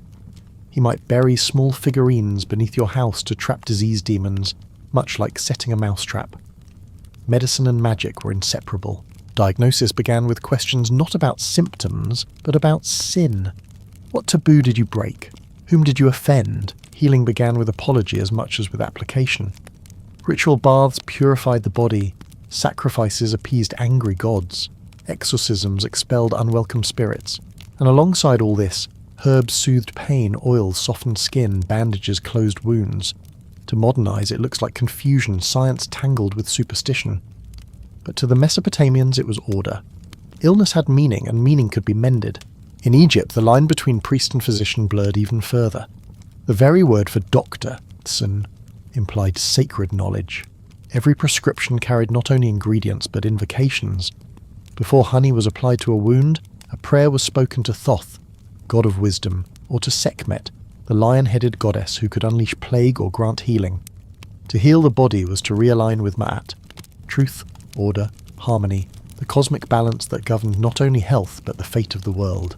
The Ebers Papyrus, one of the oldest medical texts we possess, lists hundreds of remedies: garlic for the heart, honey for infection, mouldy bread for wounds, a proto-antibiotic, though they didn't know it. But scattered among these practical recipes are spells, charms, words meant to bind the invisible forces behind disease. One cannot separate them. For the Egyptian patient, swallowing a potion without prayer would be like taking a pill without water. It simply wouldn't work. And in Greece, The temples of Asclepius carried the same blending of ritual and cure. Pilgrims flocked to these sanctuaries seeking relief. They underwent purification rituals, fasted, offered sacrifices. Then they slept in the temple, hoping Asclepius would visit them in dreams. The next morning, priests interpreted the visions and prescribed treatments, exercise, diet, herbs, sometimes even surgery. Healing was not passive. It was a dialogue with the divine. At Epidaurus, one of the most famous Asclepian temples, inscriptions survive recording miraculous cures. Blindness restored, tumours vanished, paralysis lifted. Were these real? Psychosomatic? Exaggerations? Hard to say. But for the sufferers, the ritual itself was medicine. The temple gave their suffering meaning, gave them community, gave them hope. And often, hope is the strongest drug of all. Rituals, whether in Mesopotamia, Egypt or Greece, were never superstition alone. They were structure. They gave suffering a shape, fear a narrative, healing a story. Imagine being sick without explanation, without bacteria, without anatomy, without science. You ache, you burn, you bleed. Why? Ritual says, because a god is angry, because a spirit clings, because a balance is broken. That explanation may be wrong, but it is something, and with something comes the possibility of action. Offer a sacrifice, chant a prayer, wash in holy water. Do this and you are not helpless. Even today, science recognises the placebo effect, the measurable power of belief. Patients given sugar pills sometimes improve simply because they trust the treatment. Ritual, then, was the ancient placebo, rich in symbolism, saturated with meaning. It reassured the patient that they were not abandoned, that the universe still cared, that healing was possible, and sometimes, against all odds, it worked. So, whether burying figurines in Mesopotamia, reciting spells in Egypt, or dreaming beneath statues in Greece, the ancients were not merely fumbling in ignorance. They were crafting a theatre of healing, one where mind, body and spirit could find coherence. Their rituals may not have killed bacteria, but they killed despair, and despair too is a disease. Picture it. The temple torchlight flickers, the priest murmurs sacred words, you sip a bitter herbal brew while incense curls above. You lie down, close your eyes and hope for a healing dream. Maybe the herbs ease your pain. Maybe the ritual calms your mind. Maybe both. But in that moment, you feel whole again, and that, to the ancients, was medicine enough. When we think of ancient surgery, it's easy to picture trembling hands, rusty blades, and patients screaming into the void. And yes, pain was ever present. There was no anaesthesia, no antiseptics, no sterile gloves, no gentle count 10 before you drift away. But here's the surprise. Ancient surgeons were not reckless butchers. They were skilled, brave, and sometimes astonishingly effective. With almost nothing, they managed to cut, stitch, repair, and sometimes even save lives. Let's start in India, where the Sushruta Samhita, written over 2,000 years ago, described more than 300 surgical procedures. Its author, Sushruta, is often called the father of surgery. He catalogued scalpels, probes, forceps, needles, over 120 different instruments, many carved from iron, wood, or even animal parts. His text explained how to set fractures, remove tumours, drain abscesses, repair hernias, and perform complex reconstructions. Most famous of all was rhinoplasty, nose repair. In India, mutilation of the nose was sometimes a punishment for crimes. Sushruta developed a way to rebuild the nose using a flap of skin from the cheek or forehead, carefully rotated and stitched into place. It was plastic surgery, centuries before modern medicine. Imagine a patient shamed and disfigured, regaining dignity because a surgeon dared to reshape flesh with nothing but a knife, cotton thread, and courage. Sushruta also insisted on hygiene. Wash the instruments, clean the wound, avoid contamination. He emphasized learning anatomy through dissection, though cultural taboos limited the use of human bodies. Instead, students practiced on gourds, animal carcasses, or wax models. It wasn't perfect, but it was training. He even wrote about ethics. The surgeon must be steady, kind, and disciplined. Not bad advice even today. Now cross to Egypt, where papyri reveal a different surgical tradition. The Edwin Smith papyrus, dating back over 3,000 years, is essentially a trauma manual. It describes fractures, wounds, dislocations, injuries common in battle and labour. The text is surprisingly rational. If the wound is deep and pulsates, it is an injury to an artery. Prognosis, unfavourable. They recognised head injuries, spinal damage, infection. They classified cases as treatable, uncertain or hopeless. That's triage millennia before field hospitals. Egyptians practiced trepanation, the drilling or cutting of a hole into the skull, often to relieve pressure after head trauma. Many trepanned skulls show signs of bone healing, meaning patients survived. Imagine surviving brain surgery in a mud brick house by the Nile. Your skull opened with a bronze tool and then bandaged with honey-soaked linen. Terrifying, yes. Miraculous, absolutely. Then Rome, where war and gladiatorial games made surgery unavoidable. Roman military surgeons travelled with legions, setting up field tents wherever blood spilled. Their kit included scalpels, bone saws, clamps for arteries, and cautery irons heated red-hot to seal wounds.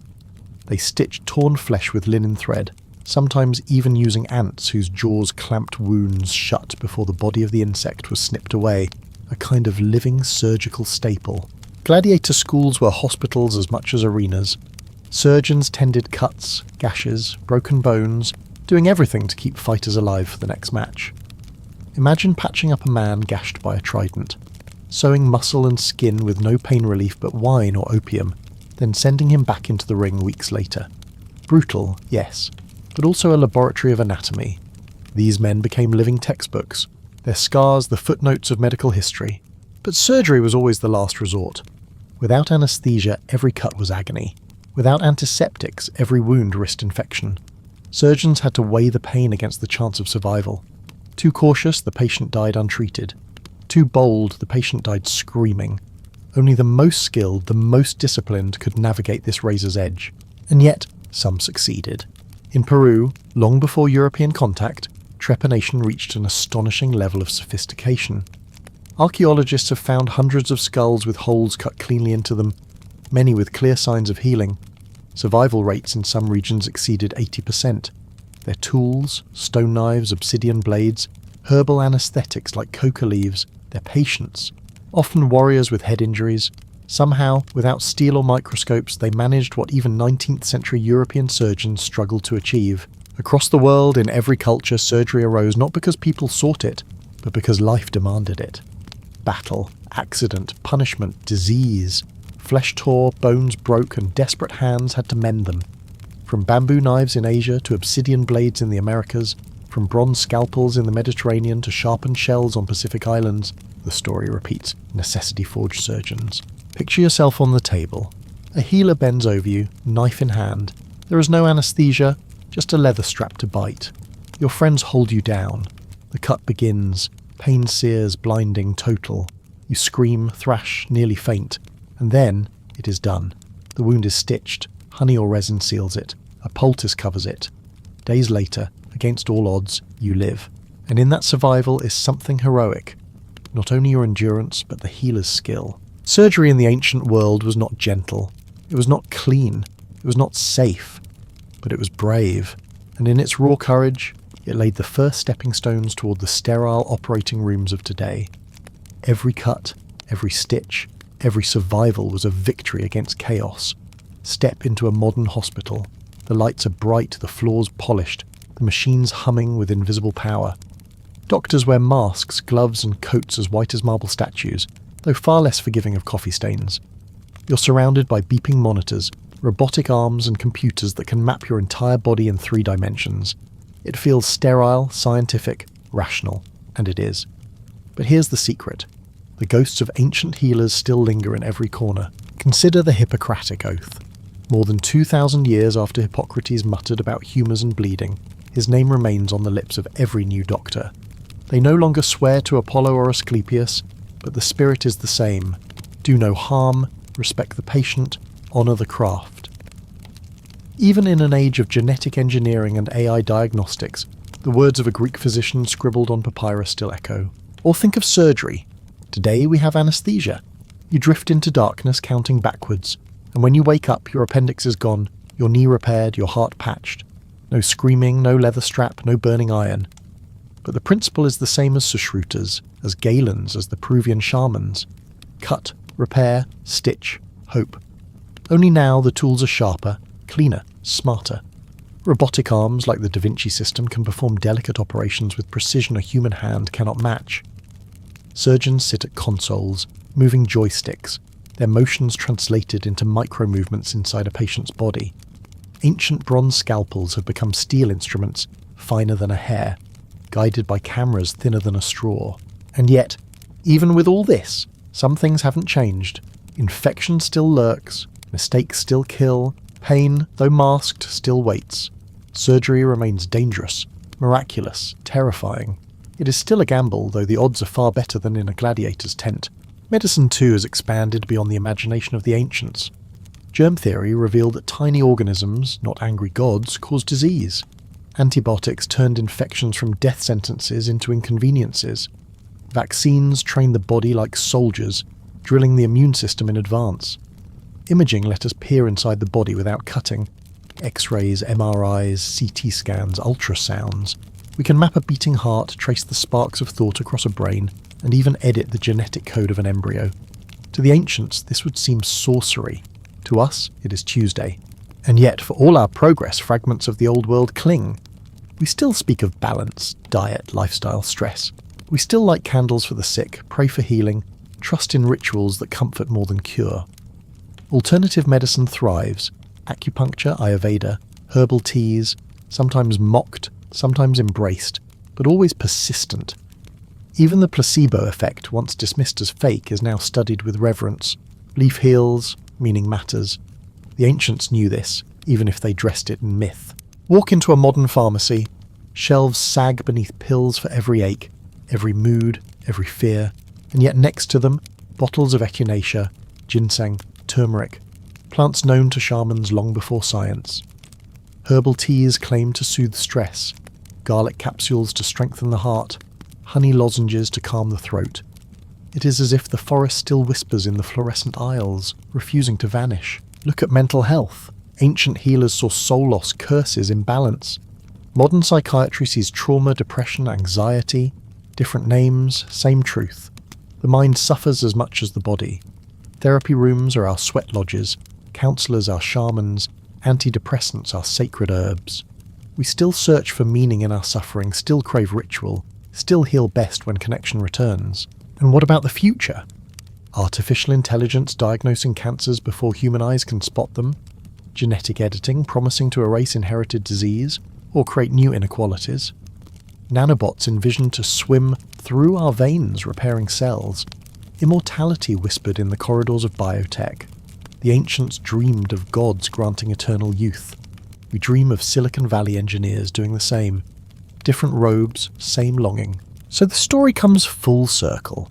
From Mesopotamian spells to Egyptian honey, from Indian scalpels to Roman cautery, from shaman drums to robotic arms, medicine has always been two things at once, science and story. The science heals the body, the story heals the soul, and without both, healing is incomplete. Picture yourself again, sick in bed.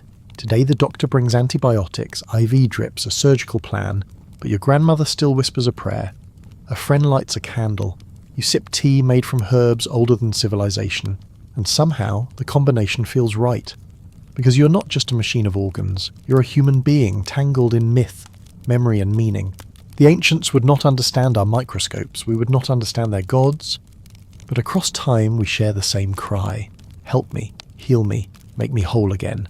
And the answer, whether from a priest, a surgeon or a robot, is always the same. I will try. If scalpels and honey could heal the body, what healed the soul? For the ancient Greeks, and indeed for many civilizations, the answer was art. Music, poetry, theatre, philosophy. These were not hobbies, they were medicine, a different kind of surgery. One performed not with knives but with words, not on flesh but on spirit. Consider Sappho, the poet of Lesbos. Her verses were not about battles or kings, but about love, longing, jealousy, desire. She wrote in the first person I, a radical intimacy in a world that loved epics about gods and heroes. Her poems captured the tremble of a hand, the ache of absence, the fire of passion. To listen to Sappho was to feel less alone. And isn't that the essence of healing? To know your pain is shared? Imagine a young woman in ancient Greece confined to the gymnasium, the women's quarters, her life hemmed in by duties and silence. She hears Sappho's song, words of love between women, of beauty noticed, of sorrow spoken aloud. Suddenly her own feelings have shape, her solitude cracks. She realizes she's not a ghost, not invisible. She is part of a chorus of longing. That recognition, small as it may seem, is medicine for the soul. Theatre too was therapy. At the great festivals of Dionysus, citizens crowded into massive stone amphitheatres. From dawn till night they watched tragedies unfold, murder, betrayal, madness, war. Why? Why subject themselves to grief and horror on stage? Because tragedy was not entertainment. It was catharsis, a purging of emotion. Aristotle himself said so. By weeping together, the audience cleansed itself. Shared sorrow became shared relief. Think of it as group therapy, ancient style. No comfy chairs, no therapist with a notepad. Just thousands of sweaty Athenians sobbing in unison while an actor in a giant mask screamed about fate. And afterward? Laughter, gossip, debate. The city had processed its collective trauma. That too is healing. Comedy served the same purpose in a different flavour.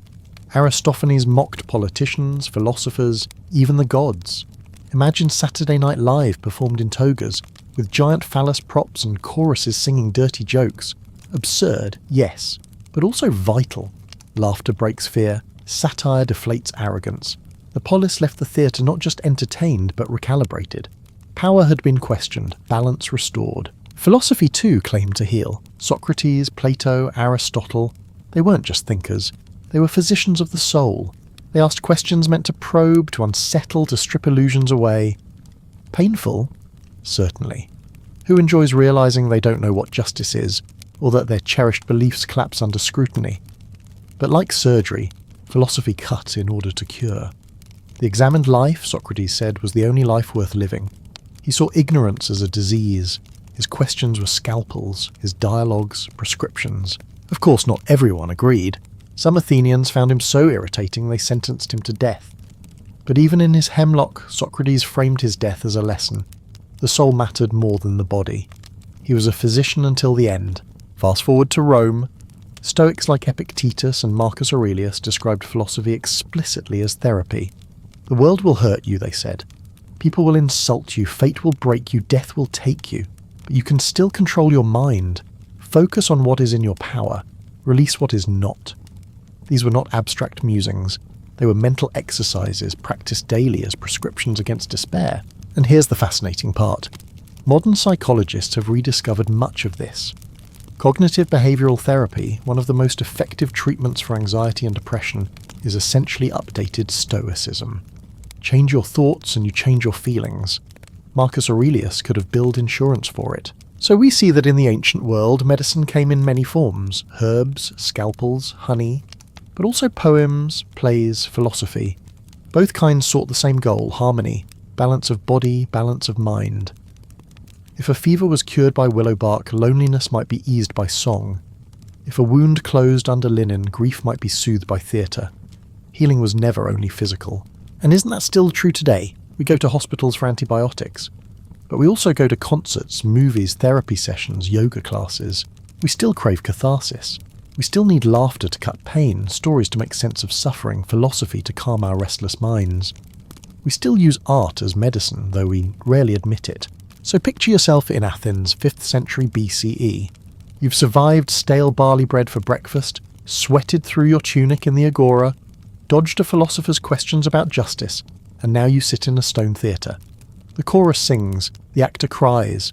You cry too, with strangers beside you, and in that moment, your heart, heavy all week with labour and worry, feels lighter. That is medicine. Not in a jar, not on a scroll, but in a sigh, a tear, a laugh. The ancients knew this instinctively. We have science to prove it now. But in the end, it is the same truth. Art heals. In ancient Greece, death was not an interruption. It was the background noise of daily life. Like the hum of cicadas in the fields, or the distant crash of waves against rocky shores, mortality buzzed constantly in the ear. Life expectancy hovered somewhere around 30 to 35 years. That number hides a cruel truth. Most people who made it past childhood could survive longer, but many never did. 1 in 3 children died before reaching adulthood. A bad cough, a bad cut, a bad birth. Each could end a life before it barely began. Imagine it. You wake each morning in your mud brick home.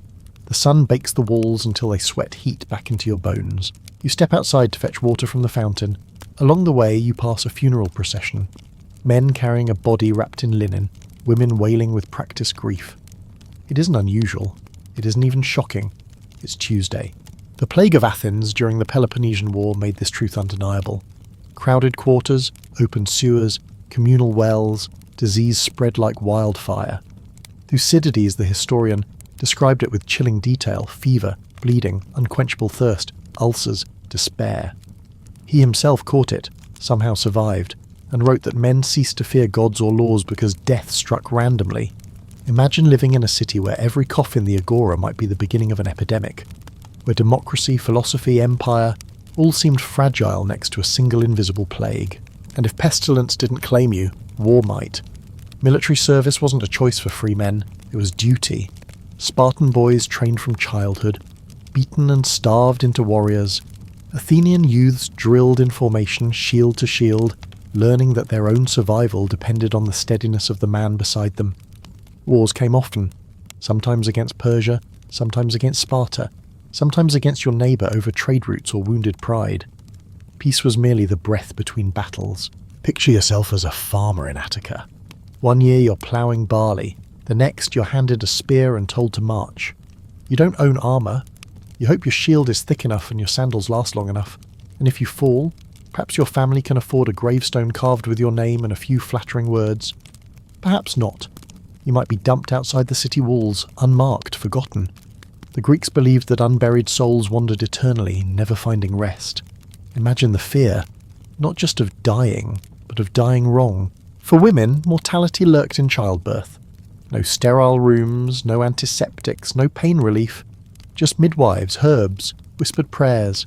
A breech baby, a hemorrhage, a fever afterward, and the mother's life was over. Entire families might lose daughters, sisters, wives, in the very act meant to continue life. And yet, life went on. Infants swaddled in cloth. Widowers remarried quickly, grief folded into daily routine like dust into sandals. And so, death shaped meaning. Religion was not optional. Every offering, every sacrifice, every ritual was damage control against gods who could end you in an instant. Zeus with his lightning, Poseidon with his storms, Apollo with his plagues. Even minor nymphs and woodland spirits might lash out if offended. You never knew which god's grudge might cut your thread. To live was to constantly negotiate with the divine, like a nervous tenant tiptoeing around landlords with explosive tempers. But the Greeks did not simply tremble, they also created. They built marble temples that outlived empires. They wrote tragedies that still make audiences cry. They carved philosophy out of chaos. Mortality gave urgency. Why else write poems if not to preserve a fragment of your heart against oblivion? Why else debate justice if not to wrestle meaning out of a short, brutal existence? And here lies the paradox. In a world where life was cheap, ideas became priceless. A body might rot quickly, but a verse, a statue, a law, a memory, those could endure, and endure they did. Our own lives, cushioned with antibiotics, running water and long retirement plans, are still haunted by their questions. What is virtue? What is love? What is justice? The very questions shouted in the agora were forged in the fire of mortality. So would you last in ancient Greece? Perhaps not. The lice, the plagues, the sun, the wars, they'd grind you down before your first grey hair. But if by some miracle you did, you would find yourself surrounded by people who knew death intimately and still chose to sing, to sculpt, to argue, to laugh. They built civilization not because life was easy, but because it was hard. And maybe, just maybe, that's why their voices still echo. Because they knew how little time they had, they spoke louder. Because their lives were fragile, their creations became fierce. We read their words, walk among their ruins, perform their plays, not because they conquered death, but because they stared it down and made something beautiful anyway.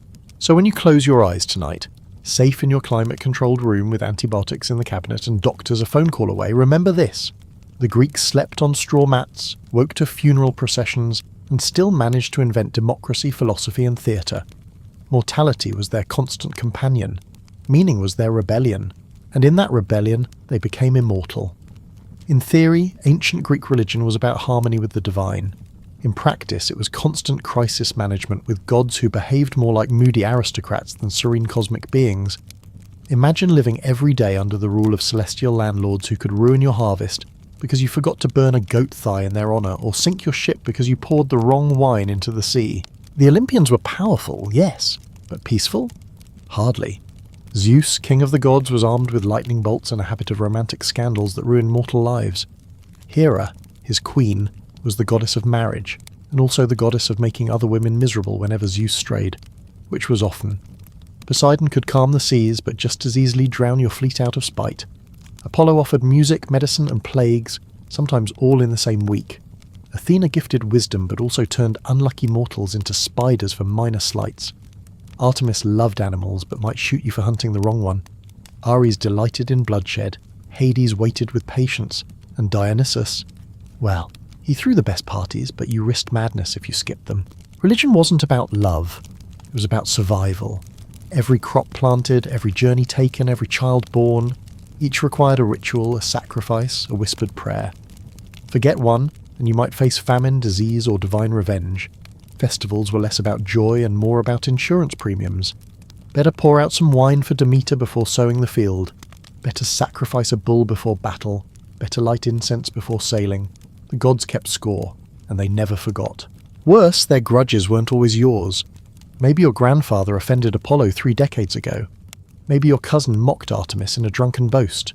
Maybe your city forgot to pay tribute one spring. The result? Your life falls apart and you don't even know why. Imagine losing your crop to drought and wondering not about climate change, but whether you accidentally offended Hera by walking on sacred grass. And yet, despite the terror, religion was everywhere. Temples dominated skylines. Priests and priestesses organised festivals that consumed entire cities. Oracles like the famous one at Delphi whispered cryptic messages, their riddles shaping politics and wars. People travelled miles, bringing offerings desperate for clarity, only to hear ambiguous lines like, "If you cross the river, a great empire will fall," encouraging until you realise it might be yours. Religion shaped identity too. A city might dedicate itself to one god, Athens to Athena, Corinth to Poseidon, Sparta to Artemis Orthia, and in doing so, define its destiny.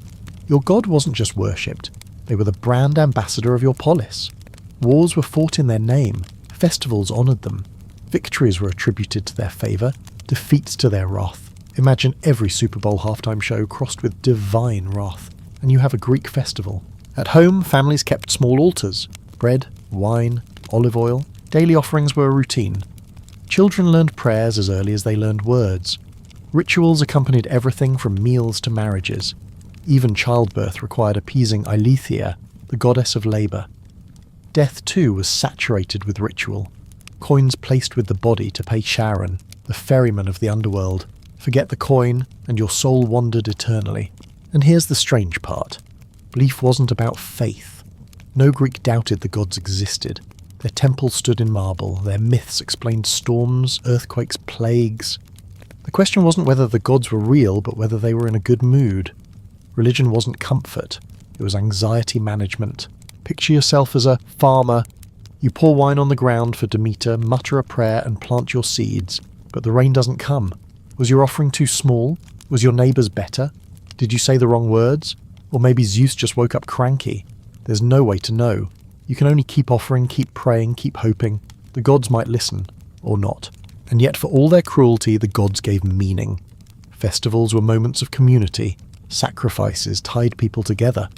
Myths explained why the world was unpredictable.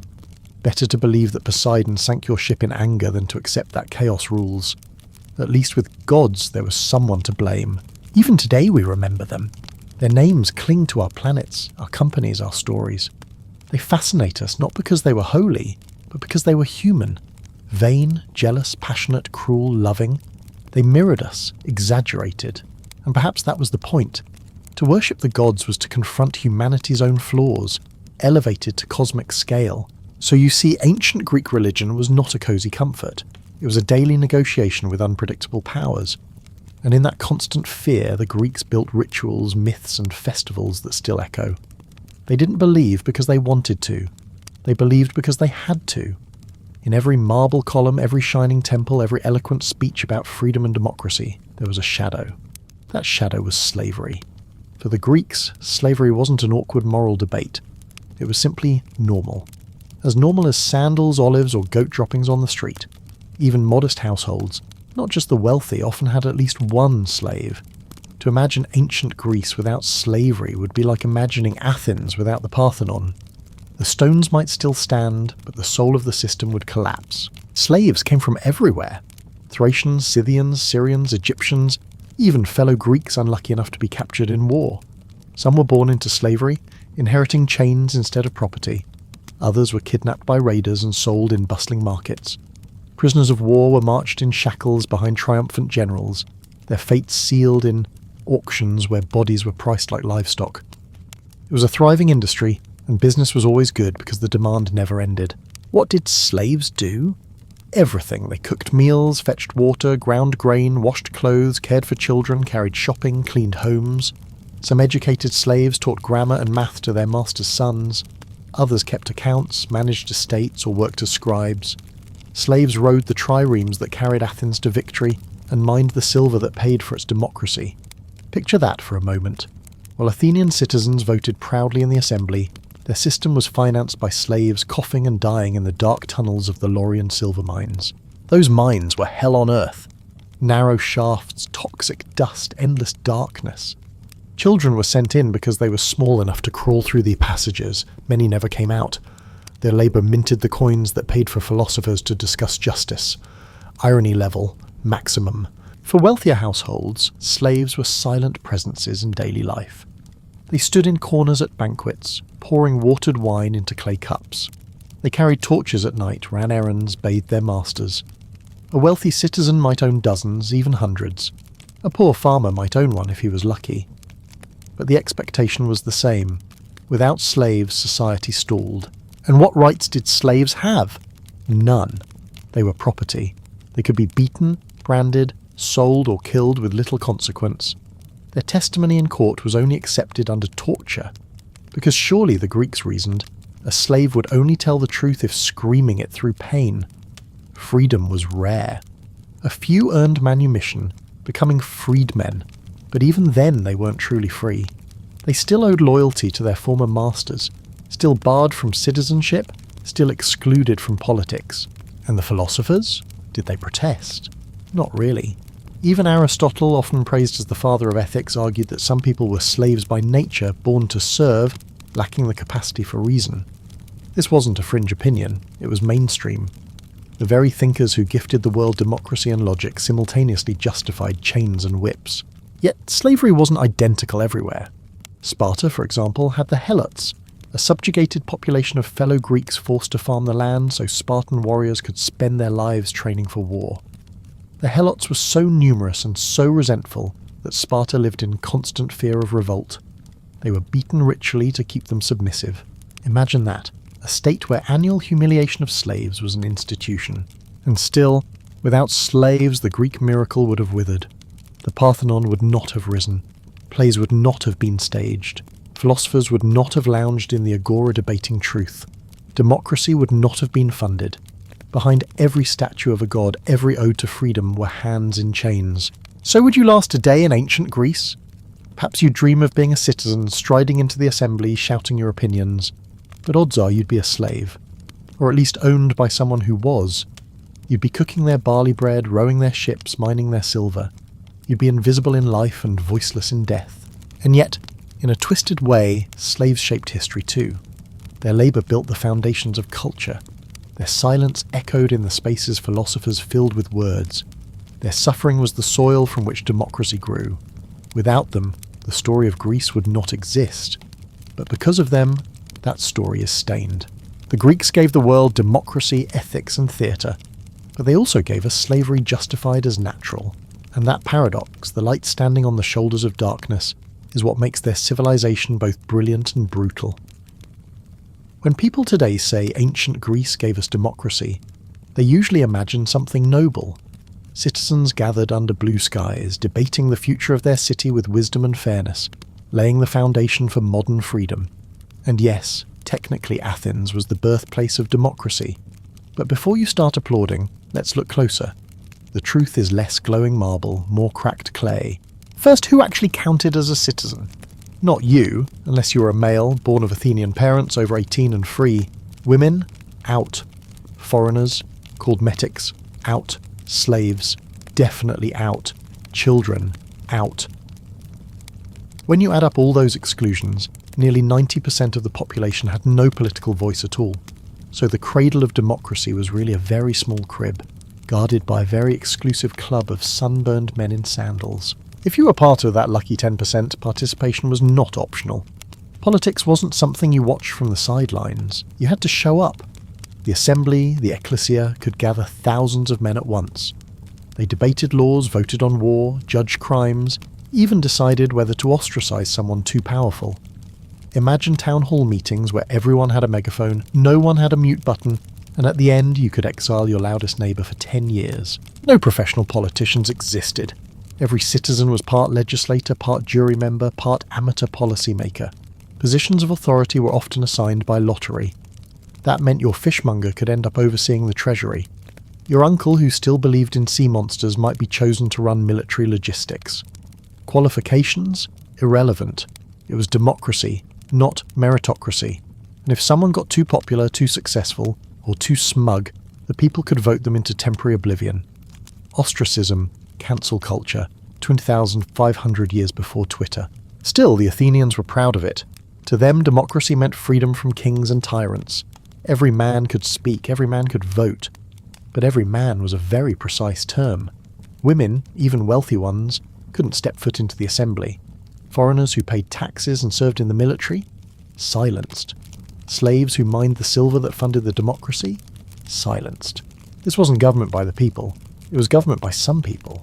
And yet, flawed as it was, Athenian democracy was revolutionary. It gave ordinary men, at least ordinary citizens, the power to decide their own laws. It created a system where no single leader could dominate for long. It encouraged debate, public speaking, persuasion. It made politics a sport, one where everyone had to play. And from that messy, noisy experiment came ideas that still shape governments today. But don't romanticize it too much. Picture the scene. Thousands of men crammed together on a hillside, sweating under the sun, shouting over each other about taxes and wars. No microphones, no air conditioning, no restroom breaks. Debates could drag for hours, fueled by watered wine and ego. Somewhere in the crowd, Socrates might be asking an inconvenient question.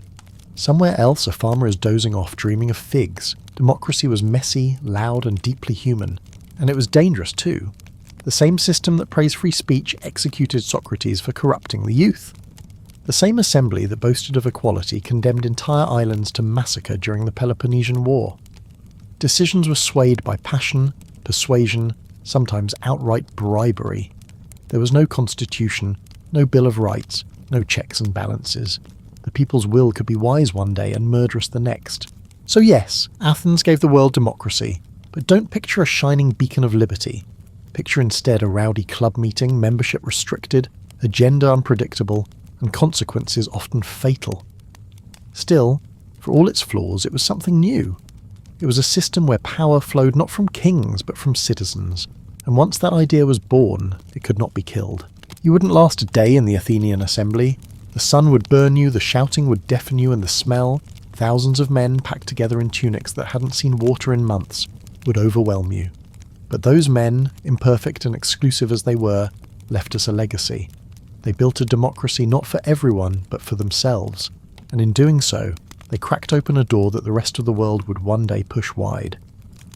If politics was messy and war was constant, then art, theatre and philosophy were the oxygen of Greek life. The places where people went not just to be entertained, but to make sense of existence itself.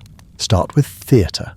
Imagine an amphitheatre carved into a hillside, a sea of stone benches filled with thousands of citizens shoulder to shoulder. The sun beats down, the air buzzes with flies, and everyone's tunic smells faintly of olive oil and goat. And yet, when the chorus begins, the crowd hushes. For the rest of the day, sometimes from dawn till night, they will cry, laugh, and rage together through tragedies and comedies.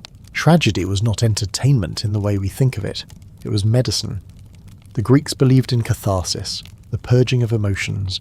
You watched Oedipus blind himself or Agamemnon's family collapse into blood-soaked revenge, not because it was fun, but because it forced you to confront fear and pity. You left lighter, as if your grief had been wrung out by the story. Aristotle later called this a necessity for the soul. In modern terms, group therapy with masks and sandals. Then came comedy. If tragedy cleansed tears, comedy cleaned laughter. Aristophanes, the great comic playwright, turned Athens itself into a stage for ridicule. Politicians, philosophers, even the gods were not safe. Imagine Saturday Night Live, but performed in giant phallus costumes and shouted across a marble stage. Citizens laughed at their leaders, at their own flaws, at the absurdity of war. Satire was survival. If you can laugh at power, you can endure it. Philosophy, meanwhile, was theatre without costumes. Socrates roamed the streets like a gadfly, asking questions that drove people insane. What is justice? What is truth? What is beauty? You might be minding your business buying olives when suddenly you became a participant in a 3-hour dialogue that ended with you doubting your own existence. Annoying? Yes. Revolutionary? Absolutely. Plato took those questions and built entire worlds out of them. Dialogues where ideas became characters, where abstract concepts fought like gladiators. Aristotle, ever practical, turned philosophy into science. He classified plants, studied animals, dissected arguments. He believed everything, even ethics, could be organised, catalogued, analysed. Between the three of them, they gave us logic, metaphysics, politics, biology, the intellectual scaffolding of the Western world. And yet, for the Greeks, philosophy wasn't an ivory tower pursuit. It was therapy. Socrates saw ignorance as a disease and questioning as the cure. Plato imagined the soul striving toward truth like a prisoner escaping a cave. Aristotle described virtue as a habit, a way of training the soul to health just as you would train the body. To study philosophy was to practice medicine for the mind. Art itself carried the same dual purpose, pleasure and meaning. Sculptors carved gods and athletes with impossible perfection, marble muscles that gleamed like frozen sunlight. Painters adorned vases with scenes of war, love and myth, turning clay into storytelling. Music filled homes, temples and symposiums. The lyre plucked softly during feasts. The aulos wailed during rituals. Every note was both entertainment and devotion. And yet all of it was haunted by mortality. Plays ended in death. Philosophy circled endlessly around virtue and fate. Sculptures froze beauty because real bodies decayed too quickly. Greek art at its core was a rebellion against impermanence. They could not stop time, but they could leave behind something to outlast it. Picture yourself in Athens, 5th century BCE. You've survived a morning of stale barley bread, a debate in the assembly, and a philosopher questioning your life choices. Now you sit in the theatre as the chorus sings, their voices rising into the hot air. Around you, thousands of citizens laugh, cry, argue, and cheer. For a moment, you're not alone. You're part of something larger, a city trying to heal itself through story, joke, and question. That was the gift of Greek art. Not statues, not ruins, not plays locked in textbooks, but the moment of shared humanity, fragile and fleeting when a community found meaning together. And maybe that's why, even now, their voices still echo. We read their words, perform their plays, study their philosophy, because deep down we're still searching for the same thing, a way to make sense of living and a way to carry the weight of being mortal. Feeling unwell in ancient Greece? Bad luck. Unless you lived next door to Hippocrates himself, your medical options were a mix of herbs, guesswork, and a lot of prayers. Forget sterile hospitals, x-rays, or antibiotics. Healthcare was more like gambling with the gods, using olive oil as chips and hope as the currency. The Greeks believed illness came from imbalance, not bacteria, not viruses. Those explanations wouldn't arrive for 2,000 years. No, your body was thought to be ruled by 4 fluids called humours: blood, phlegm, yellow bile, and black bile. Too much of one and you'd get sick. A fever? Clearly too much blood. So let's drain some with leeches or by cutting you open. Coughing? Must be too much phlegm, so try fasting or chewing on herbs. Feeling sad? You've got too much black bile, take a walk by the sea and write poetry. Hippocrates, often called the father of medicine, rejected the idea that gods personally punished people with disease. But even he framed health as balance between nature, diet and environment. He advised fresh air, exercise and moderation, a kind of ancient wellness blog written in scrolls instead of on Instagram. His oath, do no harm, still echoes in medical schools today. But remember, this was also a man who thought cabbage water could cure fevers. Progress comes slowly. If you couldn't afford a doctor, you turned to local remedies. Garlic for infections, honey for wounds, vinegar for sore throats, poppy seeds for pain. Sometimes these worked. Honey really is antibacterial, but more often they were hit or miss. Surgery existed, but without anesthesia or antiseptics, it was basically torture with knives. Amputation? Bite down on a leather strap and hope you don't die from infection. Trepanation, cutting a hole in the skull to relieve pressure, was done with terrifying regularity. Amazingly, some patients survived, their skulls showing signs of healing. Imagine surviving brain surgery without so much as aspirin. Childbirth was one of the deadliest experiences. Midwives guided women through labour using herbal poultices, charms, and whispered prayers to Eilithia, goddess of childbirth. But complications like breech births or hemorrhages were often fatal. Women prayed not for comfort, but simply to survive. Mortality rates for mothers and infants were staggering. Every birth was a gamble against death. And when medicine failed, as it often did, people turned to religion. Healing temples dedicated to Asclepius, the god of medicine, dotted the landscape. Pilgrims came from miles away seeking cures. They slept in the temple, hoping to receive dreams sent by the god. Priests interpreted the visions, prescribed rituals, sometimes even performed minor procedures. Imagine hospitals where treatment plans came from analysing your dreams rather than lab results. But Greece wasn't alone in this blending of magic and medicine. In Egypt, physicians wrote remedies on papyrus scrolls, mixing practical treatments with incantations. They used honey, mouldy bread, and copper tools, sometimes ahead of their time, sometimes pure sorcery. In India, Ayurveda spoke of balance between doshas, prescribing herbs, yoga and surgery that included early forms of plastic reconstruction.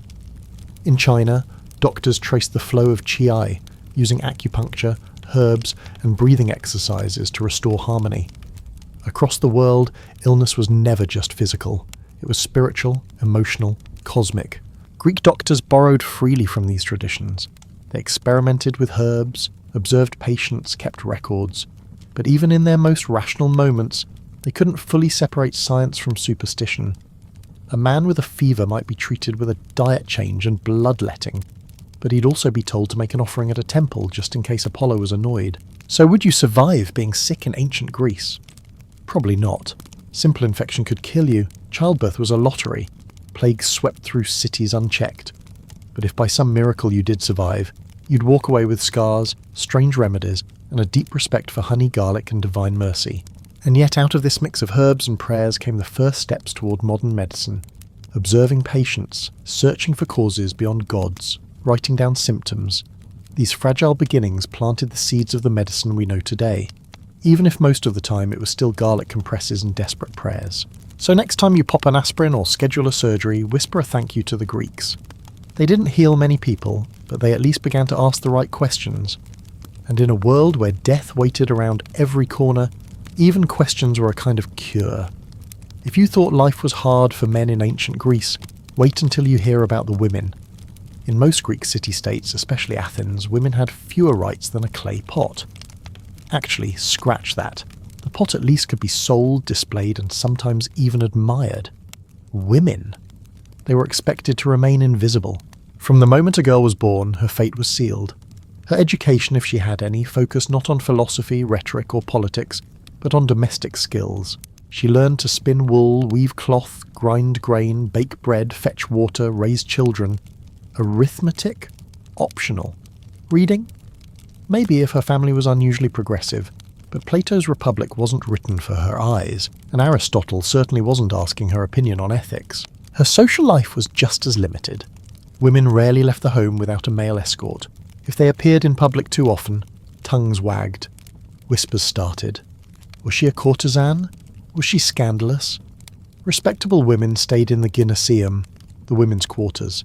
Their contact with the outside world came through lattice windows, overheard gossip or conversations with servants. Marriage was less romance and more business deal. Fathers arranged unions when girls were barely teenagers, often to men twice their age. Dowries were exchanged like property contracts. Love, optional. Fertility, essential. The main job of a wife was to bear legitimate sons. A woman's worth was measured not by her voice, but by her womb. And once married, her life shrank further into the domestic sphere. She managed the household, supervised slaves if there were any, and kept the family running. She was a CEO without a paycheck, without recognition, and without the right to step outside the office.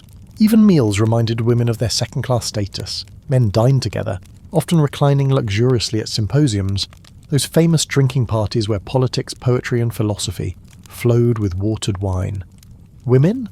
They weren't invited, unless, of course, they were entertainers, courtesans, or musicians hired for the night. Respectable wives and daughters ate separately, usually after the men were finished.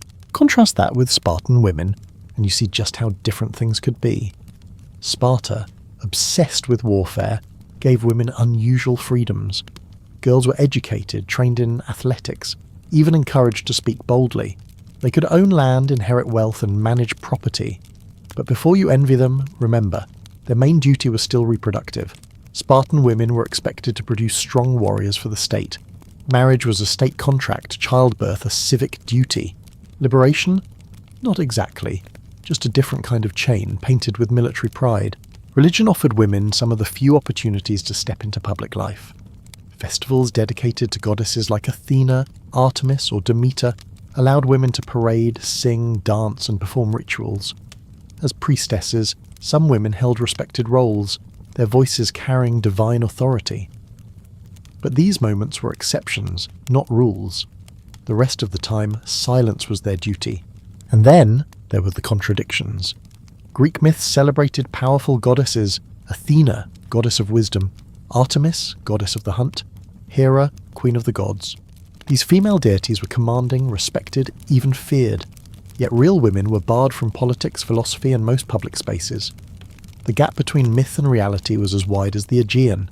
So imagine waking up as a woman in Athens. You rise before dawn to grind grain, the sound of stone on stone echoing through your arms.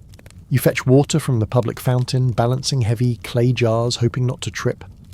You prepare food, tend children, maybe oversee slaves if you're wealthy enough. You do this every day without break, without recognition, and without the possibility of change. You're indispensable to the household, but invisible to the world. Would you survive as a woman in ancient Greece? Perhaps. But survival wasn't freedom. It was endurance. It meant living in the shadows while the men debated democracy, fought wars, wrote philosophy, and composed plays. It meant existing in a world where your presence was necessary but your voice was not. And yet women endured. They found ways to influence within the home, to weave stories and traditions, to preserve culture quietly. They raised the very men who would shape Greece. And though history silenced them, their labour was the hidden foundation on which the so-called glory of Greece was built. In ancient Greece, you didn't ask if you were going to die young. You simply wondered how soon and how painfully. Life expectancy hovered around 30 to 35 years. And that's if you were lucky enough to survive childhood, which, spoiler alert, many people didn't. Roughly 1 in 3 children never made it past infancy. Disease, poor nutrition, or a stray fever could snuff out a life before it even began. Imagine being a mother in Athens. You give birth at home with a midwife, praying to Eileithyia, goddess of childbirth, while clutching amulets against evil spirits. No anesthesia, no antiseptics, no clean instruments. 1 wrong turn of the baby, 1 uncontrolled bleed, and both mother and child are lost. Every birth is less a celebration and more a roll of dice against the fates. If you did survive infancy, congratulations. You were now a child in a world where danger lurked at every turn. Drinking water could kill you. An infected scratch could kill you. Eating spoiled food could kill you. Even breathing in crowded city quarters could kill you. Athens itself was struck by plague during the Peloponnesian War. Thucydides, the historian, wrote about it grimly: fevers, pustules, unending thirst, corpses piled in streets. 1/3 of the city died, including Pericles, Athens' most famous leader. Thucydides himself caught it and somehow survived, though probably scarred for life. And war. War was constant. If you were a man, odds were high you'd die holding a spear, rowing a trireme, or being trampled under the shield wall of a phalanx. Even if you survived the battle, injuries often killed you days later. Without stitches, antibiotics, or proper bandages, even a shallow cut could turn septic. To be wounded was almost the same as being condemned. For women, the battlefield was replaced by childbirth, which remained one of the leading causes of death. For children, malnutrition and disease took them silently. For slaves, death came from mines, lashes, or exhaustion. No one escaped risk. Death was not an event. It It was a daily companion sitting beside you at breakfast, walking with you through the agora, lingering at your bedside each night. The Greeks knew this. They built their religion and rituals around it. To die without proper burial was the ultimate tragedy. Families scraped together what they could to provide funeral rites. Coins placed on the dead's eyes or mouth to pay Charon, the ferryman of the underworld. Without them, your soul wandered restlessly, barred from crossing the river Styx.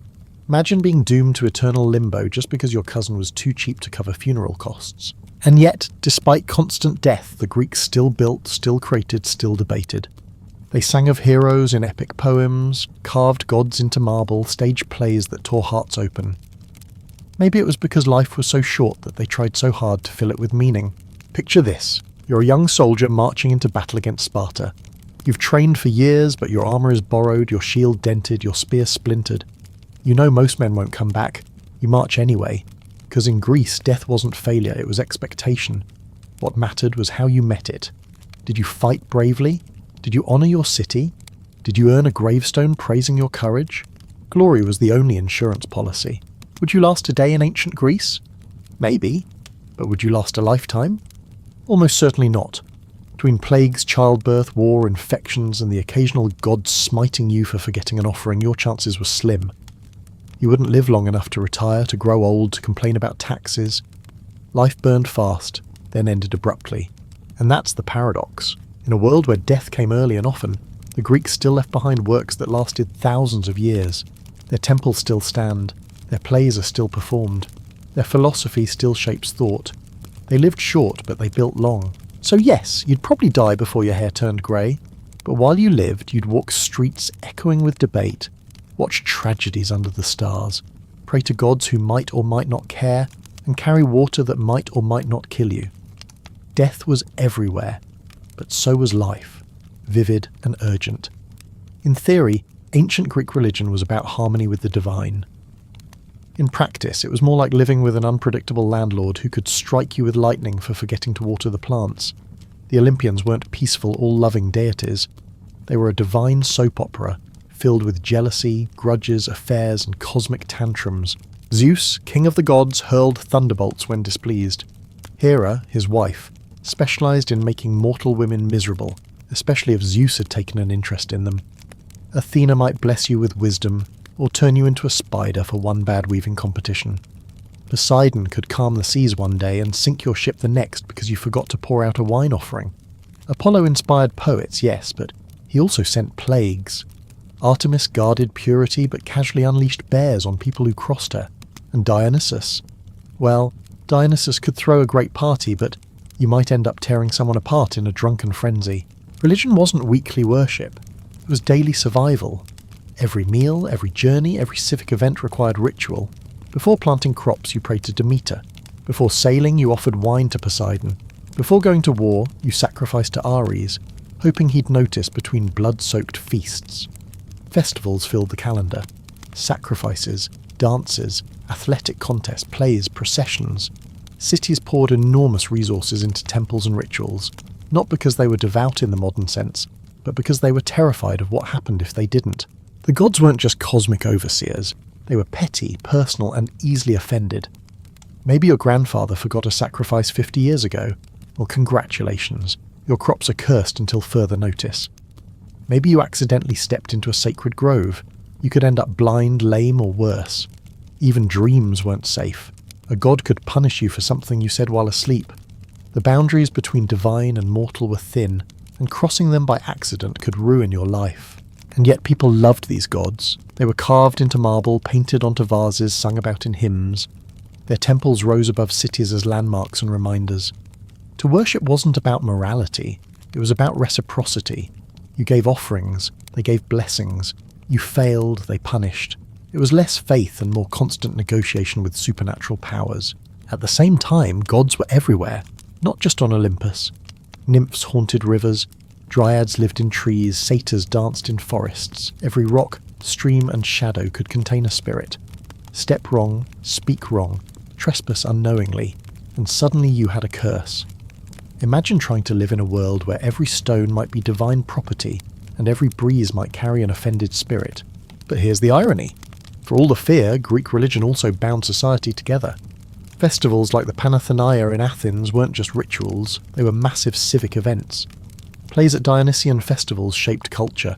Athletic games like the Olympics honoured the gods while uniting city-states in competition.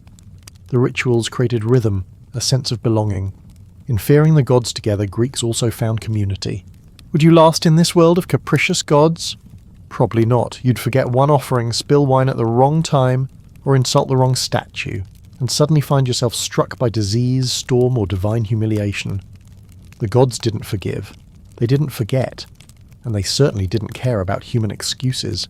Yet somehow, through this constant fear and devotion, the Greeks built myths that still shape imagination today. Their gods were flawed, but they were also mirrors of human life. Jealous, passionate, creative, destructive. The Greeks feared them, but they also found meaning in them.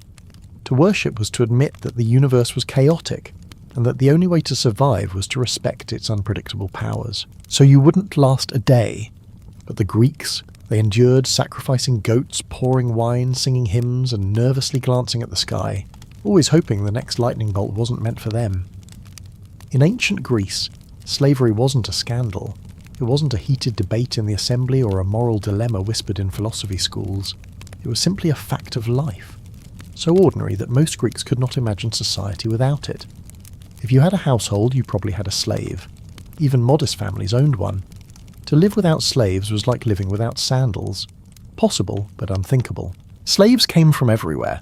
Some were prisoners of war, captured Persians, Thracians, or unlucky neighbouring Greeks whose city-state lost the wrong battle. Others were kidnapped by traders and sold in bustling markets. Some were born into slavery, their status inherited like an old tunic passed from parent to child. There was no single ethnicity. Slavery wasn't about skin colour, it was about circumstance, conquest and bad luck. What did slaves do? The better question is, what didn't they do? In Athens, slaves carried water, cooked meals, cleaned homes, tended children, and fetched groceries from the market. They stood silently during dinners, waiting to refill wine cups while citizens debated justice and beauty. They managed shops, worked as clerks, and even handled money. Yes, sometimes a slave was more financially literate than his master. In the silver mines of Laurium, slaves crawled through shafts barely wider than their shoulders, choking on dust, digging for wealth they'd never see. Many were children, their lives measured in months once they entered the tunnels. Life as a slave could range from tolerable to unbearable. A household slave might sleep indoors, eat scraps from the family table, and endure a long life of invisibility. A mine slave, by contrast, faced a slow-motion death sentence. Some slaves were educated, teaching grammar, music, or mathematics, but even then their knowledge didn't free them. A brilliant teacher was still property, a talented scribe was still disposable. And the law? It offered nothing. Slaves had no legal rights, no ability to marry formally, no claim to their children. They could be beaten, branded, sold, or killed on a whim. If a master struck down his slave in the street, the courts shrugged. After all, you don't sue a man for breaking his own jug. Philosophers tried to justify this. Aristotle famously argued that some people were slaves by nature, destined to serve.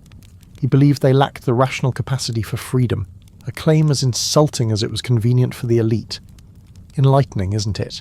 That the father of logic could be so illogical when it protected his social comfort. Freedom was possible, but rare. A slave could sometimes buy his way out, or be freed by a generous master. Freedmen, however, weren't truly free. They owed loyalty to their former owners, and citizenship remained barred. No voting, no land ownership, no political voice. They lived in a limbo, better than chains, but never equal. And yet slavery was the hidden foundation of everything Greece achieved. Those gleaming marble temples, built with slave labour. Those ships that carried Athens to naval dominance, rowed by slaves. The leisure that allowed philosophers to question reality. The wealth that funded plays and art. The political system hailed as the birthplace of democracy.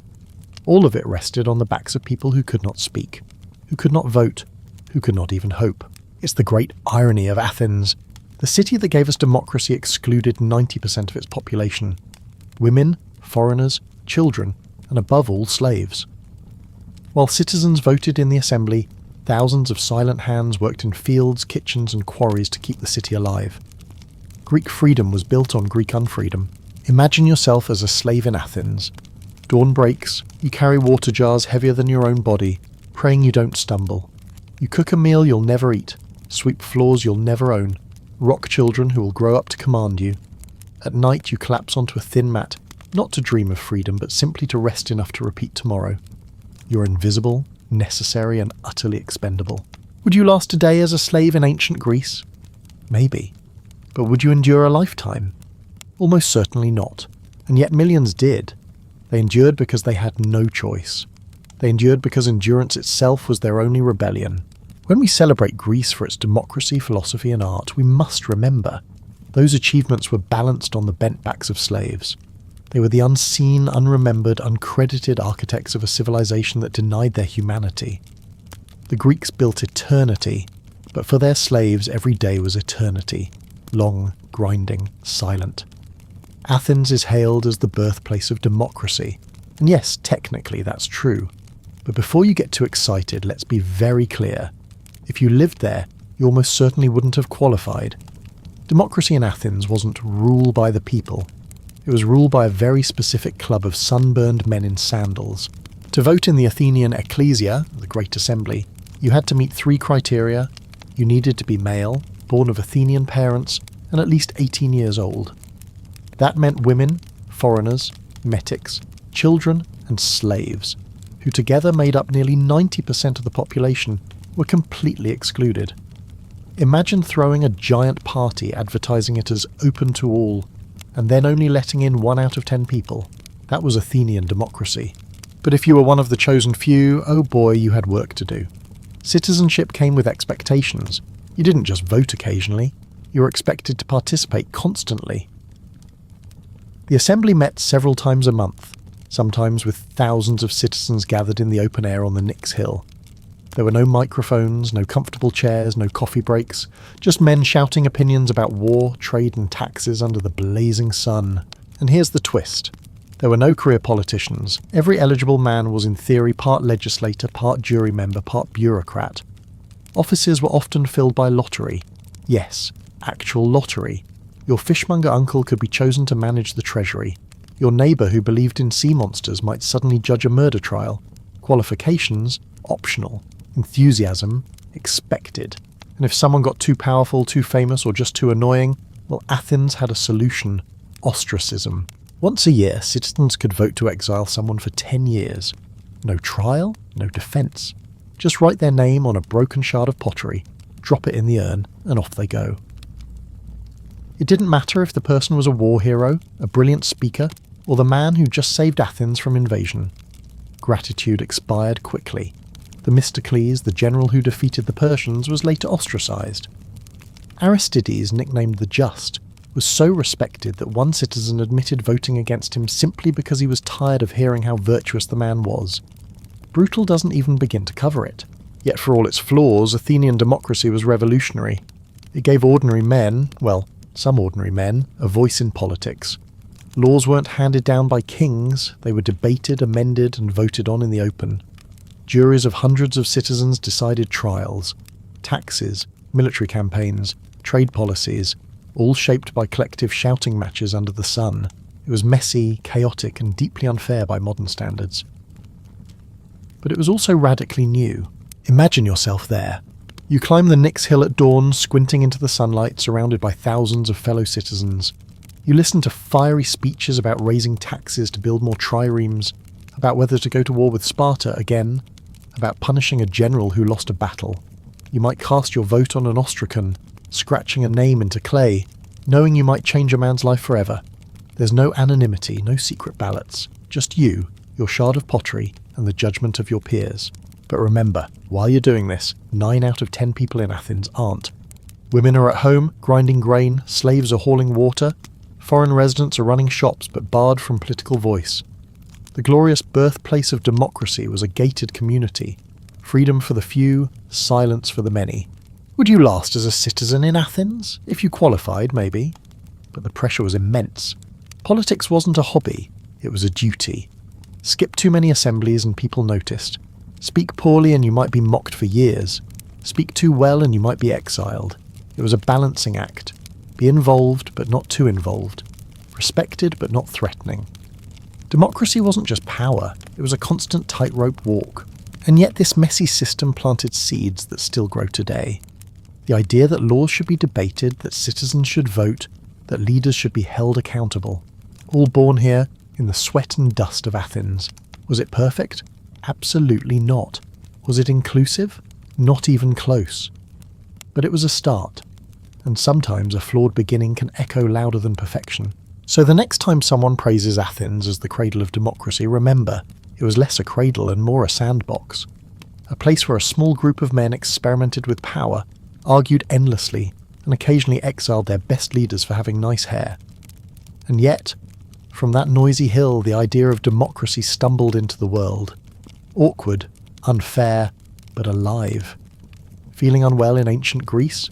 That's unfortunate, because unless you happen to live next door to Hippocrates himself, your medical care was going to be a mixture of herbal teas, prayers, guesswork, and a large helping of hope. Hospitals as we know them didn't exist. There were no white coats, no stethoscopes, no antiseptic soap. If you were sick, you stayed home, and maybe a local healer, neighbour, or wandering physician would take a look. Greek doctors operated under the theory of the four humours: blood, phlegm, yellow bile, and black bile. According to this worldview, health was all about balance. Too much blood, you had a fever. Too much phlegm, you were coughing. Too much yellow bile, you were irritable. Too much black bile, congratulations, you were melancholic, possibly doomed to dramatic sighing near the ocean. The cure?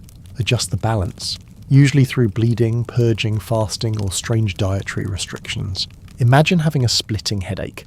Instead of aspirin, your doctor might recommend bloodletting.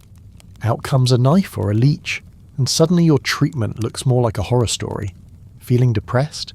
Clearly you have an excess of black bile. The cure? Vigorous walking, possibly staring at the sea while contemplating fate. Coughing too much? Your humour imbalance suggests fasting and drinking vinegar. Honestly, garlic compresses were considered advanced medicine, but not all was superstition. Greek physicians like Hippocrates and later Galen actually made important strides. They stressed careful observation, noting patients' symptoms, environments, and lifestyles. Hippocrates encouraged doctors to do no harm, a phrase that still echoes in modern medical oaths. He insisted that illness wasn't necessarily divine punishment, but often the result of natural causes: diet, environment, even the air you breathed. This shift was revolutionary, moving healthcare away from the gods and closer to rational investigation. Still, divine intervention was never far from reach. Temples dedicated to Asclepius, the god of healing, served as proto-hospitals. Patients would come, sleep in sacred chambers, and hope to receive a healing dream. Priests would then interpret those dreams and prescribe cures ranging from herbal remedies to ritual baths. Sometimes it worked, probably because rest, clean water, and reduced stress actually do help. Other times, it was placebo wrapped in divine ceremony. Surgery? Rare and terrifying.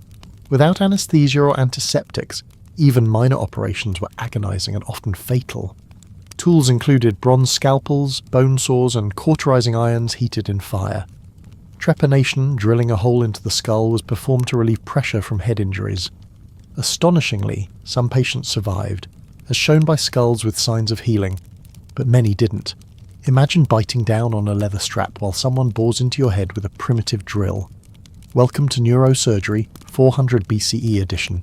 Childbirth was one of the deadliest ordeals. Midwives managed as best they could with herbs, oils, and experience, but mortality rates for both mothers and infants were frighteningly high.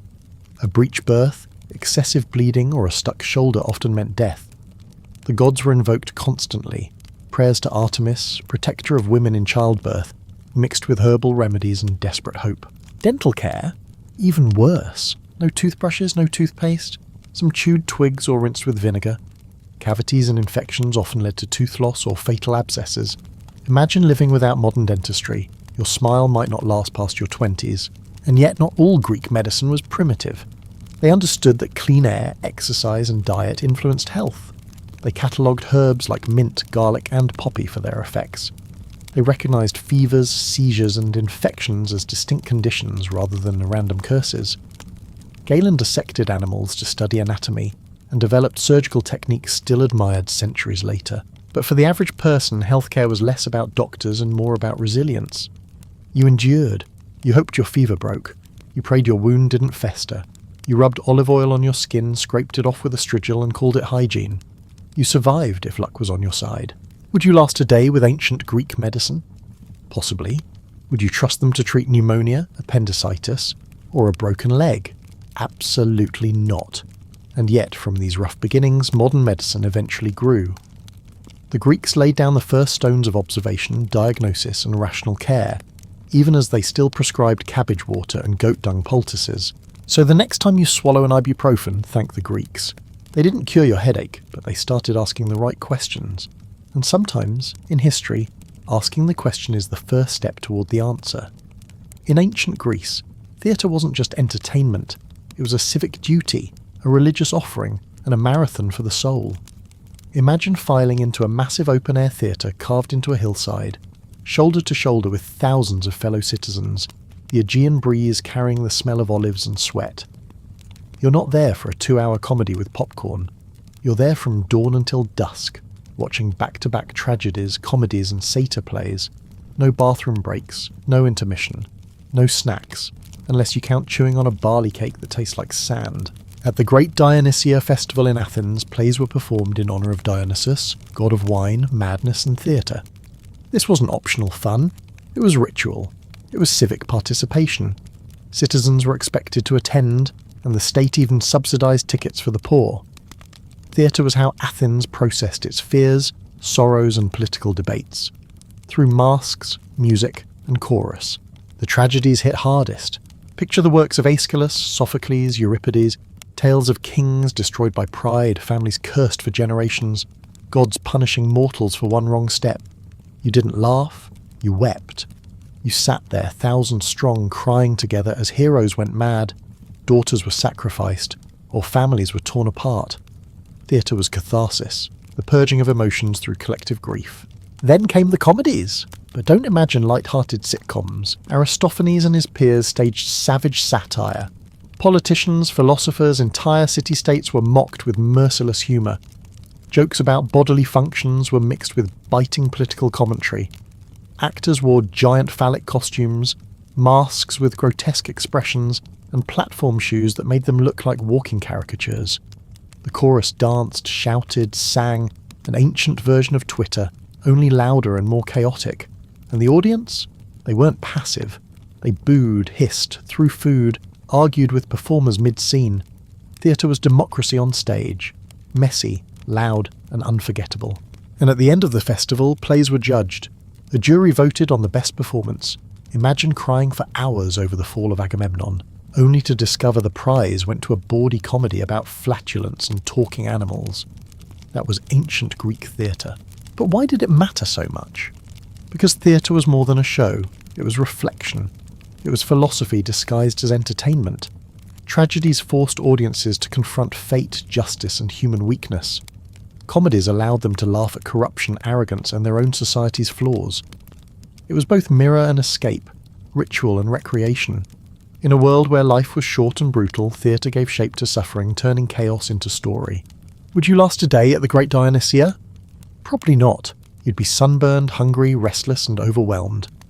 But the Athenians did it gladly, year after year, because they knew theatre wasn't luxury, it was survival for the spirit. And so we come to the end of our day in ancient Greece. We've woken in sun-baked mud brick houses, eaten stale barley bread dunked in wine water, scraped olive oil and dirt from our skin, marched in ill-fitting linen tunics, endured military training, seen the crushing roles of women, witnessed the silent labour of slaves, argued in the noisy democracy of Athens, sought cures in strange humoral medicine, and cried or laughed through endless plays under the open sky. The question remains, would you last even one day in this world? Honestly, no. You'd wilt before lunch, the heat, the hunger, the lack of hygiene, the constant wars, the oppressive social rules, the angry gods. Modern comfort has spoiled us too much. You'd miss your running water, your soft bed, your painkillers, your right to complain on the internet without risking exile by pottery shard. But here's the twist. The Greeks did last. They endured. They sweated, fought, died young, and still left behind temples that defy time, plays that still move us, and ideas that still shape politics, science, and art. They turned hardship into beauty, chaos into meaning. They didn't just survive, they created civilization while struggling through it. So no, you wouldn't last a day in ancient Greece. But if you did, if you adapted, endured, listened, you'd find yourself among some of the most passionate, flawed, resilient humans history has ever known. They wouldn't judge you for struggling. They'd simply hand you a tunic, point toward a hill and say, "Good, now carry that amphora of water." And maybe, just maybe, as you trudge through the dust under the relentless sun, you'd realise what the Greeks knew all along, that meaning isn't found in comfort. It's carved from struggle, sung in verse, debated in the agora, and whispered in the dark corners of a short, difficult, but unforgettable life. So here we are, standing at the edge of a long, exhausting day in ancient Greece. The sun has set, the air cools just slightly, and the little clay lamps flicker inside homes that smell of smoke, sweat, and olive oil. You've trudged through the dust, carried water jars until your shoulders ache, chewed bread so hard it nearly cracked your teeth, and listened to philosophers demand you define truth, when all you really wanted was a nap. You're filthy, sunburned, sore, and more than a little confused. Congratulations, you survived. Barely. But before you collapse onto that straw mattress with its army of lice, let's step back. Let's ask, what does it mean to have walked a day in the sandals of ancient Greece? Because it's easy to laugh at the hardships. The goat in your living room, the lack of plumbing, the constant wars, the terrifying doctors with their vinegar compresses and rusty knives.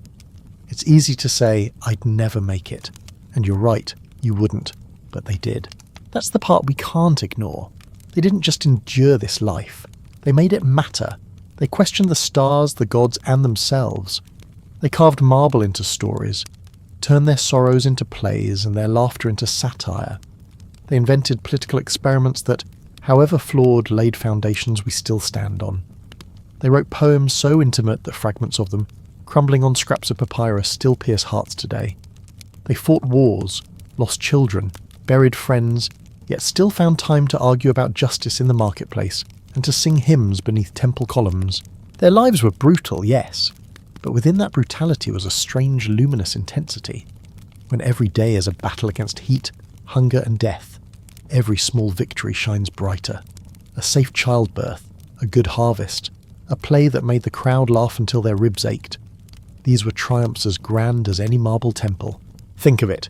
You, with all your modern comforts, might crumble at the first sip of watered-down wine or the first scratch of a lice bite. But a poor farmer in Attica, his sandals worn through, his back bent from labour, would still drag himself to the festival of Dionysus and cheer as the chorus sang.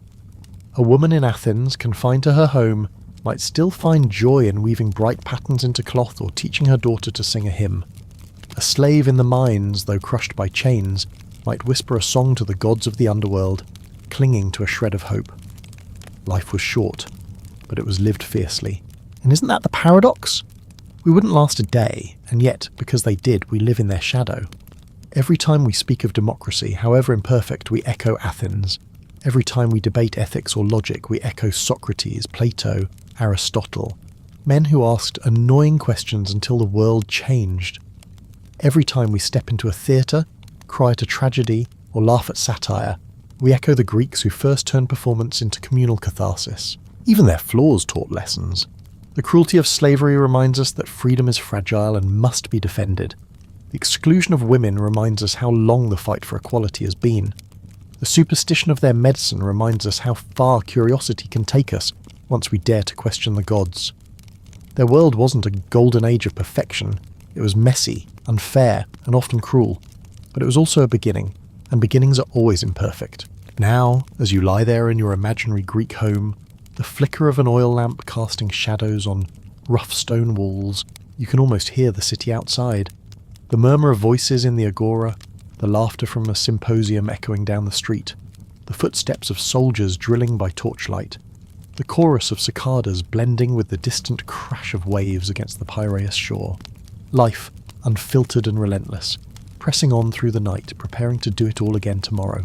Would you want to stay? Probably not. You'd miss your bed, your shower, your coffee, your internet. You'd long for air conditioning, soft shoes, medicine that actually works. Ancient Greece would chew you up and spit you out before you even finish breakfast. But maybe, just maybe, there's something to learn here. That meaning isn't found in comfort, that art doesn't require luxury, that democracy, however flawed, begins with the courage to gather, to speak, to disagree, that life, even when short and harsh, can still produce beauty that outlasts marble, parchment, and time itself. So would you last a day in ancient Greece? No. But don't feel too bad, you were never meant to. What matters is that they did. They lived, they struggled, they created, and they left behind echoes strong enough to reach us across 2.5 millennia. And tonight, as you drift into sleep, you're not lying in a Greek house with goats at the door. You're lying in your bed, safe and comfortable, but carrying their voices with you. Voices that whisper through the dust of centuries, question, endure, create, live. And with that, our day in ancient Greece ends. The lamp burns low, the city quiets. The gods perhaps are satisfied. For now, rest well, traveller. Tomorrow history waits again.